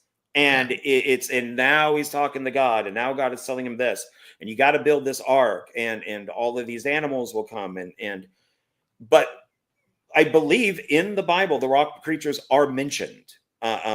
So they're called the Watchers. I don't know if it's called that in the Bible, but it's a very weird movie. And I love it as much as Exodus because it's Lord of the Rings. Yeah. It really is Lord of the Rings. See, and it's funny because like when you sent me the message about Exodus telling me about it, you sold me. I was like, oh, I need to go watch this movie now. I'm going to find it. And then you sent me the message about the monsters or the creatures and everything else about Noah. And I was like, I don't need to see that at all. Yeah. So as much as you sold me for Exodus, you lost me on Noah. I'm not a Lord of the Rings fan. I'm not a fantasy fan. I don't care about medieval sword fighting and monsters and dragons and all that stuff. Lord of the Rings. What was the show on HBO that everybody was pissed off about the last season? Game of Thrones. Game of Thrones. I've watched as much Game of Thrones as I have Fast and the Furious, and that's about the first 10 minutes of the franchise, and then tapped out. So no, I don't, and don't push me on it. I will never watch either of those. So I'm just not a fan. They're not for me. It's not to say they're bad. It's just they're not for me. And some people like pickles. I'll never fucking know why. Some people like me don't. So it's just what it is. But what's up, Daniel? Sorry, we've been kind of ignoring the comments a little bit there, but we knew there was going to be a lot to talk about tonight. So man, we have watched some movies lately. Now, so you watched The Passion of the Christ, Exodus, and Noah. So did you have anything else that you wanted to say about Noah before we move on past these? No, it's also another one of these things where I was doing research, on it when it happened. And, as a kid, I was kind of fascinated with some of this stuff, like, In Search of Historical Jesus and In Search of Noah's Ark. There was a film company. I'm blanking on their name. I own a couple films from them, but they made all these like the Lincoln Conspiracy. These all played in the theaters, and then eventually they went to TV. Okay. And I think like Bigfoot was one of their movies too. And it was fascinating to me. So I love these types of movies, even though I'm not a religious person, but I love watching these. And then what did and especially something like, Passion, with knowing that Mel Gibson is such a religious guy, and that his dad was, also a preacher, and they built their own church and kind of started their own religion. That, okay, well, how close is he going to, make this? Like, did they do their research? And for the most part, it looks like they did. I'm guessing some of this stuff from like Noah or Exodus happened, it's well, happened within the context of Moses or Noah, because I don't believe they happened in real life. But how close did they get it? But then it's a Hollywood movie, so you have to include these type of things. And if the Bible does mention these rock monsters, you got to put them in, because now you're going to get the Lord of the Rings fans. So yeah.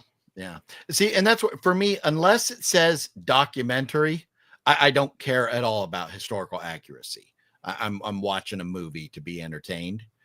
Entertain me, I say. But if it says documentary, you better have your shit together. That's what I want to see, accuracies. But I'm very glad, thankful that you recommended Exodus, and that I decided finally to get with it and watch Passion. But in addition to those, I have been binging since we went to Zia, and I picked up the entire Conjuring franchise. I own them all now, including The Curse of La Llorona. And so aside from The Nun 2, I don't own The Nun 2. They didn't have it at either Zia. So that was strange. I'm going to have to just order a copy online. But I watched, but The Nun 2 just came out, 2023, so a year and a half ago or something. I've watched The Nun, Annabelle Creation. The Nun 2 would have been after that, but obviously I didn't watch that, but I've seen it recently. But then after that would be Annabelle, and then The Conjuring, I think, is it, and then Annabelle Comes Home, and then The Conjuring 2. So now I need to watch The Conjuring 3 and Curse of La Llorona, and I think I'm done with that franchise. As far as it, and out of all those, I've realized the only one I had never seen before so far was the Annabelle Comes Home, which in my opinion is the weakest of the franchise. And then The Nun would be the second weakest. But now, have you seen all the Conjuring movies, the whole universe there, John? yes, yeah. Jonathan Moody and I on his channel reviewed all of them. So we got onto a James Wan kick. So we were watching, as long as it was horror related. We watched everything James Wan. So but we didn't watch stuff like I've already seen it, but like Death Sentence, things like that we didn't watch because they're not horror. Gotcha.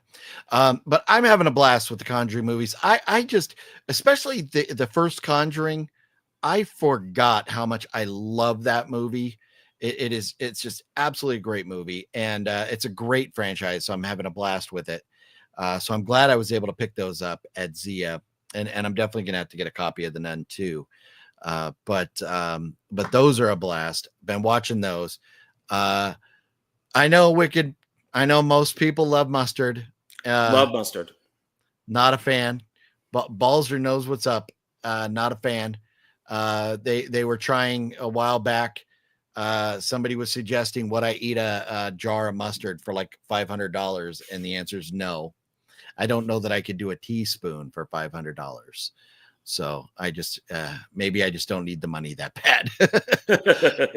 Not a fan. So I've been watching the Conjuring franchise there. What else have you been watching lately?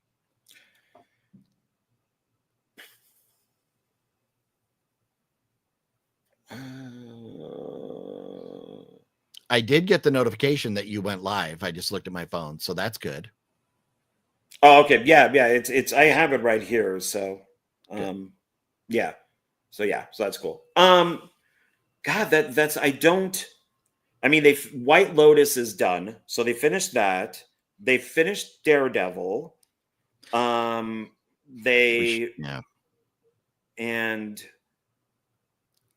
so I have the Righteous Gemstones that I'm still watching. That's almost done. But I mean, we were going to do something with Mission Impossible, so I watched those, the Expendables movies. Yeah, just been watching some random movies. I mean, I have a stack here of stuff that I picked up, so when we have time, I'll show those. Oh, nice. Yeah, well, we will. So let me. There's one movie I saw recently that I need to rant about here a little bit. I don't think you've seen this because we talked about it, but Lady Fat Blood and that Fat Samurai guy begged me to watch this, and I did, and it hurt very bad. So I watched the movie G20, which is available on Amazon. God, why? Yes, yes. Oh, go no, watch The Cleaner then with Daisy Ridley, which is just her ripoff of Die I should have double featured G20 and Snow White. It was painful, but they watched it and they were like, "Oh, please, commiserate with us." And I was like, no. And they're like, "Oh no, you got to. We want, it would be for an epic rant." If I had watched it and done the rant right then, it would have made for quite the mighty rant. But I have many notes I want to go through real quick. If you have not seen, or if you have seen G20, this is G20 in a nutshell.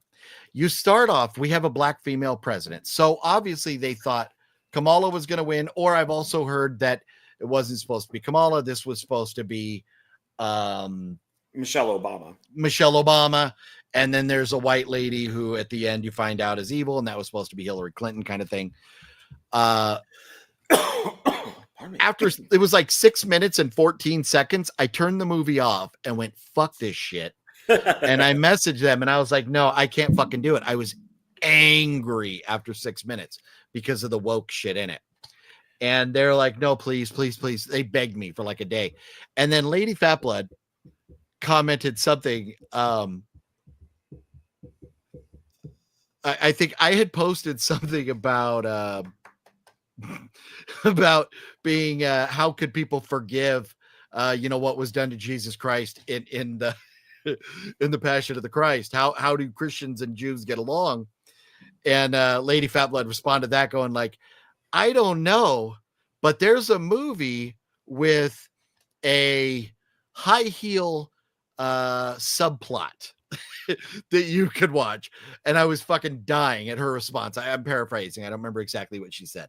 But yes, G20, it's basically about this president who goes to the G20 summit with all the other world leaders, and they get kind of like these bad guys come in and take over the whole thing, and there's a lot to it. I'll talk about in a second. But the important part is the president of the United States, this woman, decides that she doesn't want to wear high heels, so she makes a thing out of it. And then somebody else is wearing high heels, and she's like, "Yeah, they tried to put me in those things, honey."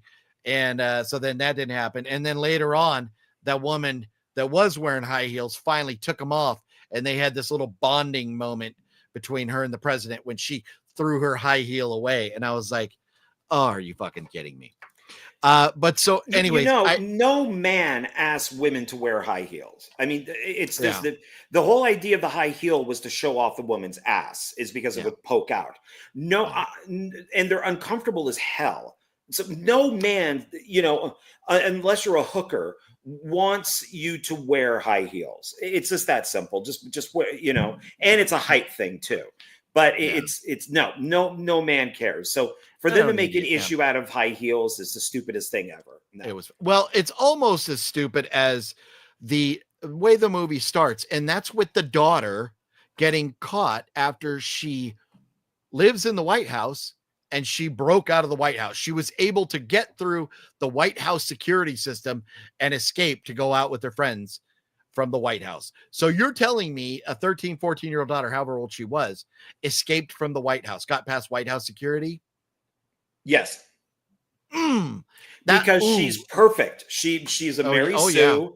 Yeah. That is a trope now that is going on. This has it that she's a computer genius that can outdo the greatest computer person ever. Oh, yeah. Her brother is a moron. The Yeah. dad is a simp. And then you can go back to, even like Ant-Man and the Wasp, Quantumania, where Ant-Man's daughter is more brilliant than he is. She creates like a fission reactor right there out of like bubble gum and paper clips. Yeah. And the dad is dumb because now in this film, Ant-Man is stupid. So it's this stupid trope that they did also with like Hawkeye, and they did it with other stuff where the young teenage girl is better and more important and more skilled than the older man is, which is a friggin' joke. So, yeah. Well, this girl is more skilled than the United States Secret Service, apparently. Yeah. So, but then after she's caught coming back in, they're all in her room and the president lady's chewing her out, and she just totally backtalks and sasses the president, and then like walks out of the room. And I'm like, wait a minute. Nobody that's president could have a child that acts like that, because they would not have made it to become president. But then this is where I went and I said, fuck you. And I turned it off the first time. Was right after that scene, you get to the airplane and they're flying in Air Force One on the way to the G20 summit. And you have the Michelle Obama and you have the Hillary Clinton characters sitting there talking. And they're talking about how they ran against each other for the presidential election and how they're still friends and all that stuff. But, oh, no, wait, no. This comment took place. The president lady tells the daughter this. She tells the daughter, I had to work twice as hard to become president, meaning I'm black. So it was twice as hard for me to become president. That's when I went exit, and I exited out of the fucking movie right there. I understand. We have not had a female president. We've had one black president. I get it. There's a percentage of the population that's not going to vote for you. But you go on fucking CNN and talk about that. Don't go in a movie and talk about that. I don't need Snow White. I don't need any of these agenda-driven movies telling me this shit. I understand. I know history. But at the same time, like I told John, hey, I was watching Exodus, and for 400 years, the Hebrews were enslaved by the Egyptians. I want reparations, damn it. Actually, I'm not Hebrew, so I wouldn't qualify anyways. Well, no, but these days you can identify as Hebrew and get the money. Yes. Yeah. So, but I don't need to identify as Irish, and there was Irish slaves for a long, long time too. There were slaves all over the place. It's like everybody was a friggin' slave at some point. Yes. So, and then they get to G20, and rather than Secret Service being everywhere, they say, oh, Madam President, we don't need Secret Service here. We've hired private security, and we're going to use private security to protect you because God knows they can do better than the Secret Service. There you go. There is we got to drive this prisoner across a long bridge so they can shoot the bridge with the missile, blow it up, and we can get the prisoner back. There was the dumb thing in the movie that allowed this all to happen. We don't need Secret Service here. We have private security. And then, of course, private security are the bad guys, and they end up taking over the whole damn thing. And then, I mean, this movie is just so fucking stupid. They get to the hotel where the G20 is going to take place. And as they're walking in, there's a guy standing there, or a woman, I don't remember, but they hand the president and her husband and the kids room keys because the fucking president of the United States needs a hotel room key. Like the fucking Secret Service isn't going to be there watching it, letting her in, opening doors. Where's the fucking Marines that open the door? President doesn't open the door. Marines open the door for the president. No, you're handing the president of the United States a room key? This is how stupid this movie was. I could not believe it. So then anyways, we get into the, and then the security guy who winds up being the bad guy for whatever fucking reason that they never address, when you see him, he's chewing fucking bubblegum. Like it's so obnoxiously, like, why the fuck is this guy chewing bubblegum? You don't chew bubblegum in movies. Nobody wants to see chewing. And he's chewing bubblegum. And then you would think he would, like, later on in the movie, blow a bubble and stick it on a security camera or something, like there'd be a purpose for it. No purpose. Well, anyways, I'm not going to go through the whole thing. The movie sucks ass. Lack of security. Oh yeah, they're being shot at and they hide behind tables. Oh, suddenly these fucking tables are bulletproof or something. I mean, this is just so dumb. I got so many notes.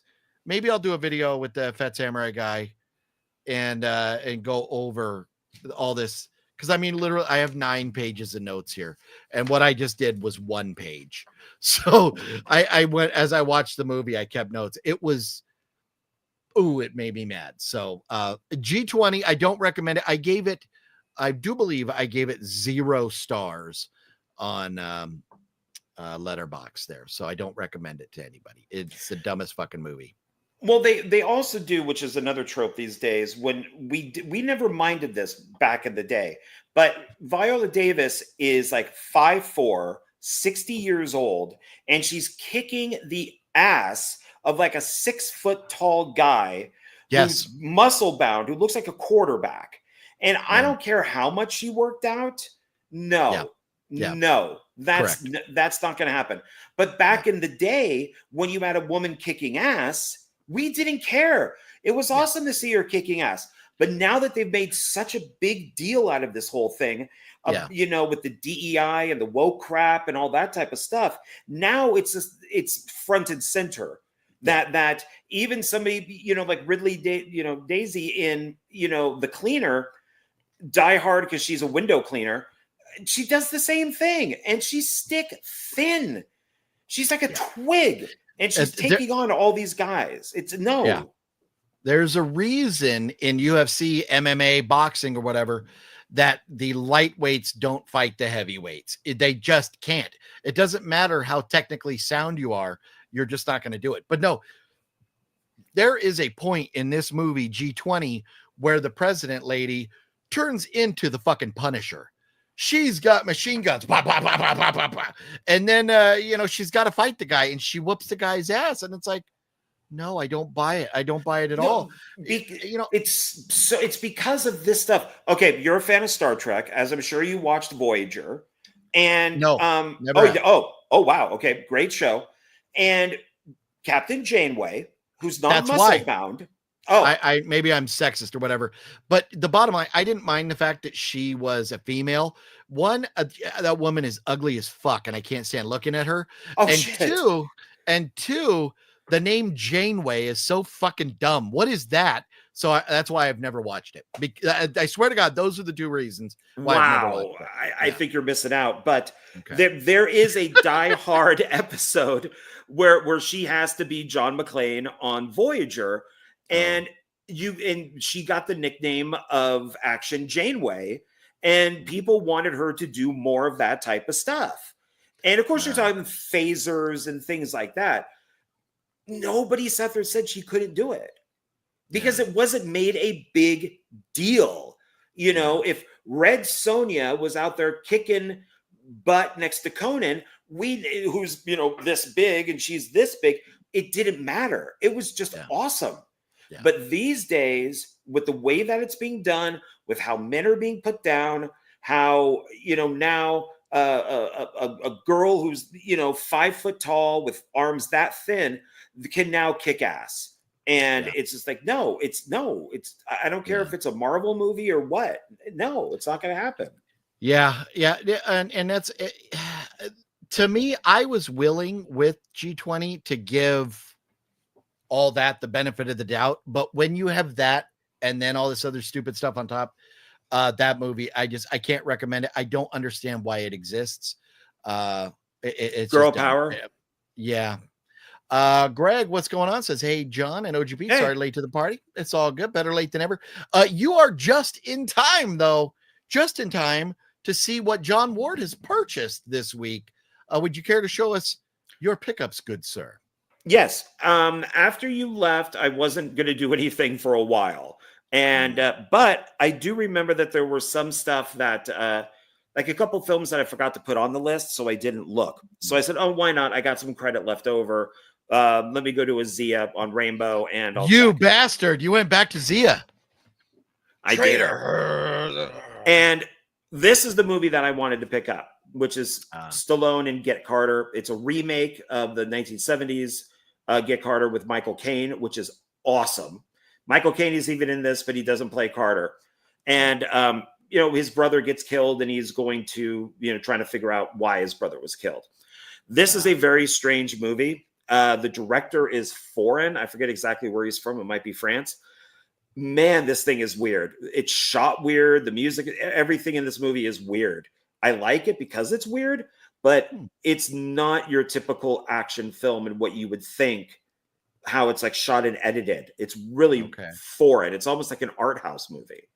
Huh. Okay. But I do enjoy it. It's fun. While I was there, they had a $1 bin, and I figured, why not? And I found for 99 cents a Emilio Estevez film that he stars in and directs. Martin Sheen is in it. And that's The War at Home, which deals with Vietnam vets. Like he comes back from the war. I got that in a box set up here. Okay. That's cool. Yeah, it's funny is that this is obviously Martin Sheen right here. And then it says Kimberly Williams and then Emilio Estevez. Well, that's Kathy Bates right there. Why is she not up there? Why funny. Kimberly Williams, who was the bride and like father of the bride? Like she's known.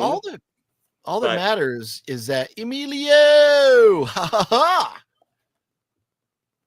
Night at the Roxbury reference right there. Sorry. Oh, okay. I have not seen that in many, many years. Oh, okay. I thought you were going to say ever, but okay. I'd say, well, Richard Grieco was in it, and I worked with Richard Grieco and have a photo with Richard Grieco where I'm like praising him on my knees, like he's an 80s god. Very nice guy. But he directed this, and as I've said before, I think Mario Van Peebles and Emilio Estevez are two very, very, very, very, very underrated directors. Okay, this one was a hate purchase, and I wanted that one scene with that guy I told you about who's, you know, what you just said is one of the dumbest things I've ever heard. And this audience, you've now made this audience even dumber. I'm misquoting it totally, and you told me where it was, that it was on Billy Madison. And so I picked up a double feature of Happy Gilmore and Billy Madison. And years and years, decades ago, a friend who I'm not friends with anymore, we decided to get pizza and beer when I worked at Blockbuster and got VHS tapes of Happy Gilmore, Billy Madison, and The Waterboy. And let's find out why everybody loves Adam Sandler. We didn't understand it. We watched them and went, these are not funny. I've never found Adam Sandler to be funny. I don't get Ukulele Man. It's not part of the news. I don't understand his sense of humor. Every character he plays is incredibly unlikable and an asshole. And so I picked these up and watched them both in a row. And I still hate both these movies. I do not find him funny.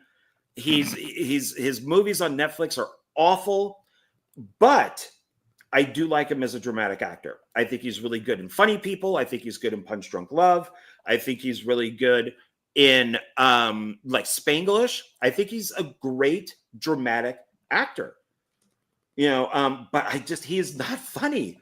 This is not funny. It's just not funny. I've never seen him in a dramatic movie. Any of those movies you've named, I've never seen one of them.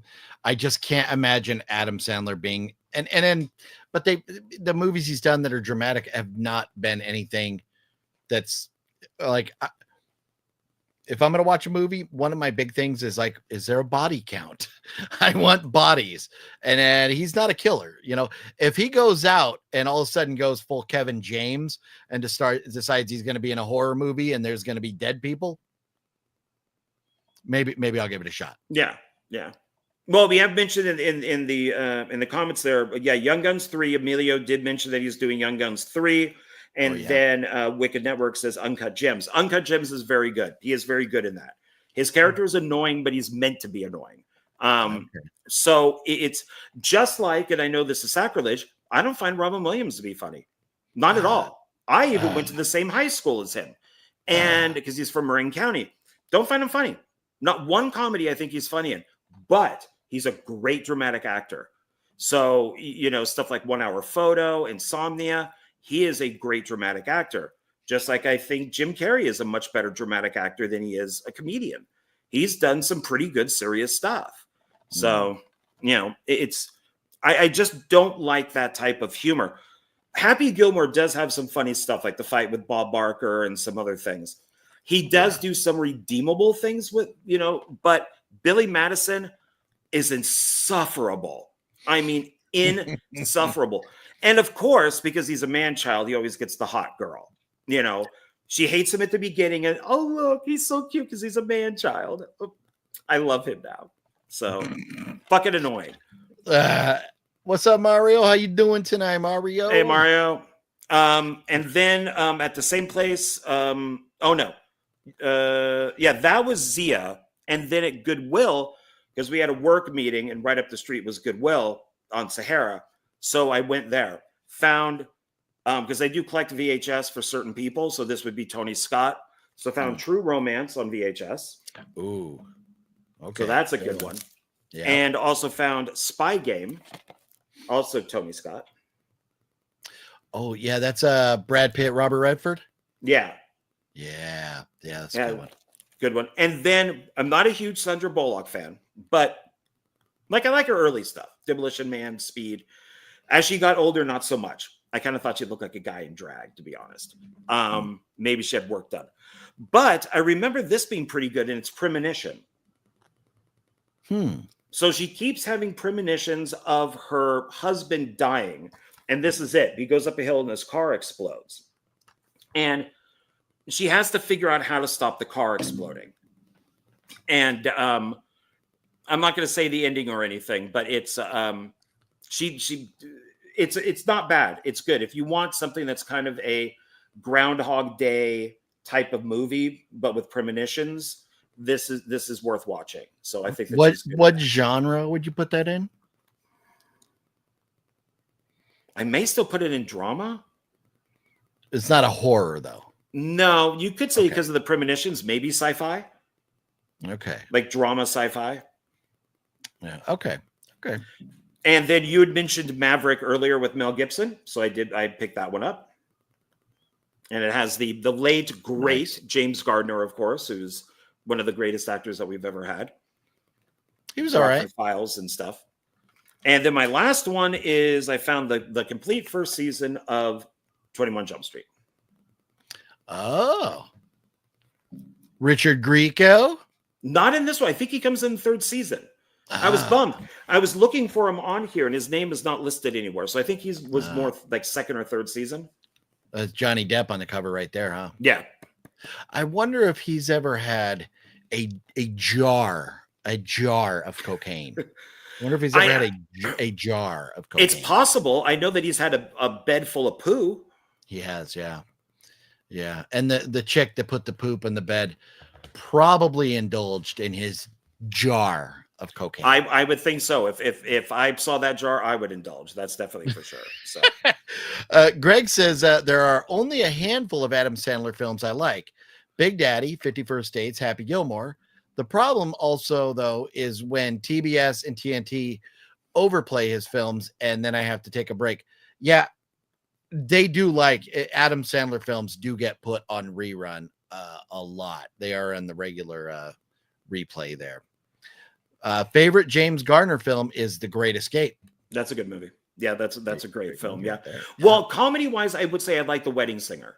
I thought that was pretty good because he's playing a character. He's actually playing somebody who you like. It's the people around him that are the jerks. He's not the jerk. Yeah, I've never seen The Wedding Singer. It's with Drew Barrymore. I think it's the first time they were together. Billy Idol is in it. So Drew Barrymore is dead to me. Not a fan. Yeah. No, she's a weirdo these days, but liked her in Charlie's Angels. Never saw that. What any other pickups? That's it. That's all I grabbed. All right. Yeah, I have nothing this week. Nada, zilch, zero. Nothing. Okay. I didn't. I showed them all your house last week, but man, I did want to kind of mention again quickly because we're hitting 2 hours here, so we'll probably wrap it up here. But John and I did go and see Drop. I think we talked about it a little bit last Monday, but we both enjoyed it. It was very good. I think John even enjoyed it a little bit more than I did. Yeah. But highly recommend checking it out if you can. It's definitely a good one. And then Mission Impossible is coming up about a month from now. So very much looking forward to that. And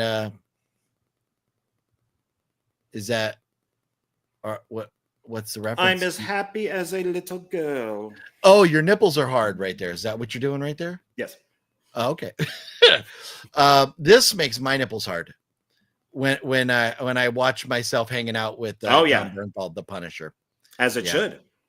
Nipples hard as a rock right there. Doing. But man, The Accountant 2, speaking of John Bernthal, The Accountant 2, and even before Mission Impossible, we have the new Final Destination coming out. So there is a ton coming up. Very much looking forward to seeing some good stuff in the theater. So,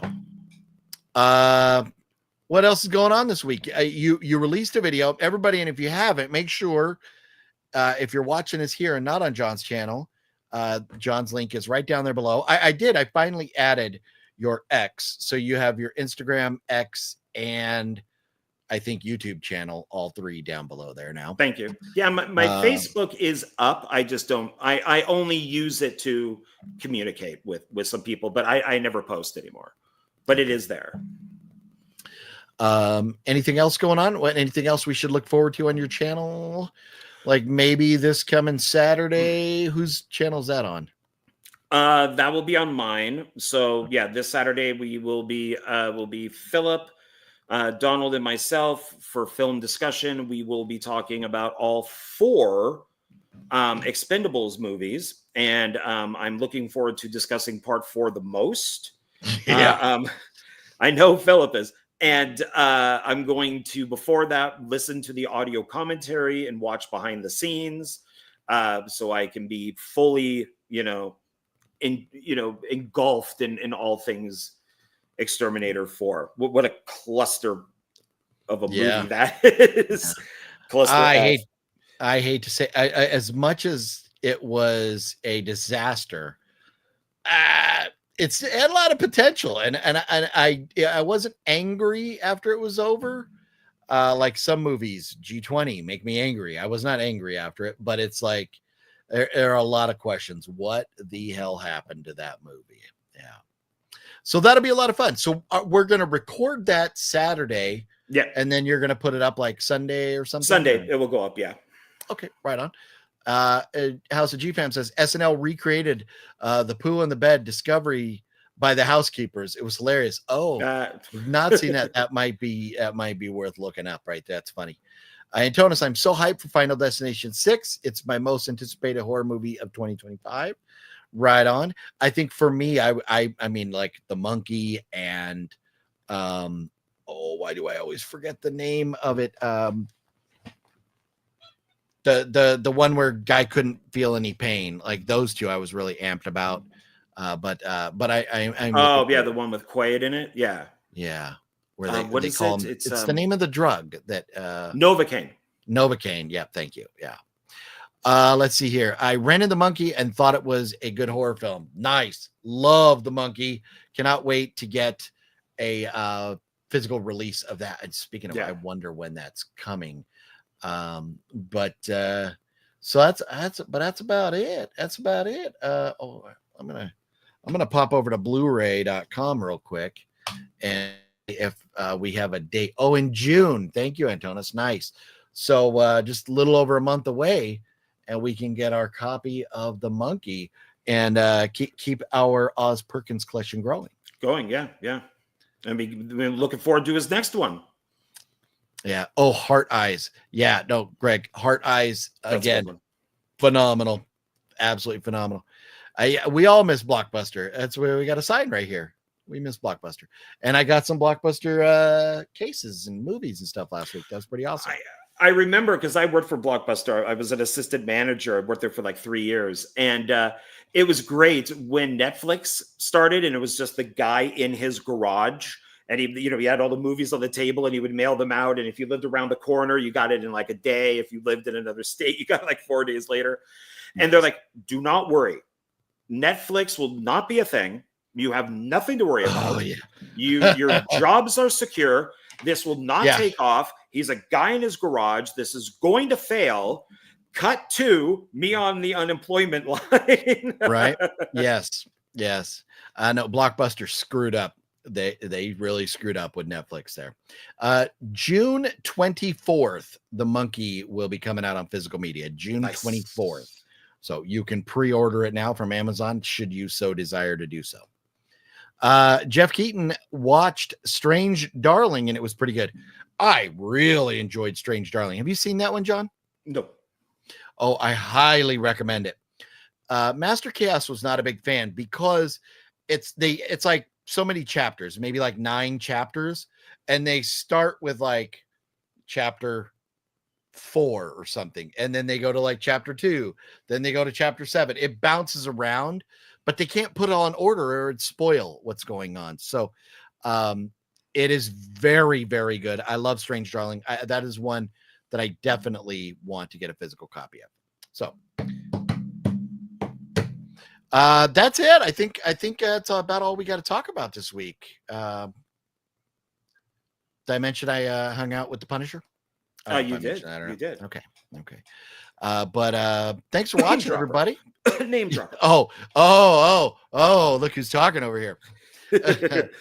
Well, did I tell you that I'm friends with Mr. Cliff Macmillan, the man one of the guys who started Scream Factory? And you've mentioned that a time or two. And now he works over at Arrow. That I've known him for like 40 years. So he's one of my best friends. Did I you got a shitload of movies up on your shelf that you didn't have to pay for because of that? No Sinners yet, Nocturno. Man, the trailer scared me off, and then the runtime and stuff. So, yeah. I like your mother. I like your breast, mommy. No, it's I like your breast, mommy. Not. Oh yeah. No, I'm reading. I went dyslexic for a minute there, but yes, I like your breast, mommy. It's buried. I can't get the sticker right now. Ew. Yeah. We might. Wait a minute. Let me see. We haven't brought that out in a while. Hold on. When I was a baby, you always used to hold me to your breast. I loved your breast so much, Mama. When I was a... What the hell? What is that from? Burial Ground, the movie Burial Ground. That's what I was thinking. Yeah, okay. I've never seen Burial Ground. I loved your breast so much, Mama. I own it, but I've never watched it. That's amazing. Yeah. Man. That movie, it's good. It's worth watching. That movie definitely gets a yeah, bitch. From me. It definitely gets the yeah, bitch. So, anyways, go to Blockbuster, Oregon. Been there twice. It was pretty cool. Very nostalgic walking in there. So, John, anything else before we set sail here? No, not really. I got more videos coming out, but that's really about it. So cool. Well, yeah, everybody be sure you're checking out John's channel this weekend for us to talk Mission Impossible. I'm kidding. We're talking Expendables this weekend. We had a whole confusion thing because I kept saying Mission Impossible instead of Expendables, or I said Expendables instead of Mission Impossible. So, but Mission Impossible. That's next month. Expendables this weekend. There you go. Almost did it again. I cannot wait. Peter Bark is a legend. Yes, and I even Liv. And what's up, Liv? I friended way back in the day. I friended Peter Bark on Facebook and became friends with him. So it was awesome. I loved friending him almost as much as he loved his mama's breasts. So Yeah. That being said, we're going to head on out. Thanks for hanging out with us, everybody. Enjoy as we part ways for the evening, for the week. Enjoy the new Horror Movie Monday intro again with all the new fancy stuff as we play that as we head on out. John, I'll let you go so we can get up and both. I'm sure we have to urinate. No sword fighting, though, as we're in different states. So, Damn it. have a good one. All right. Bye. See you guys later.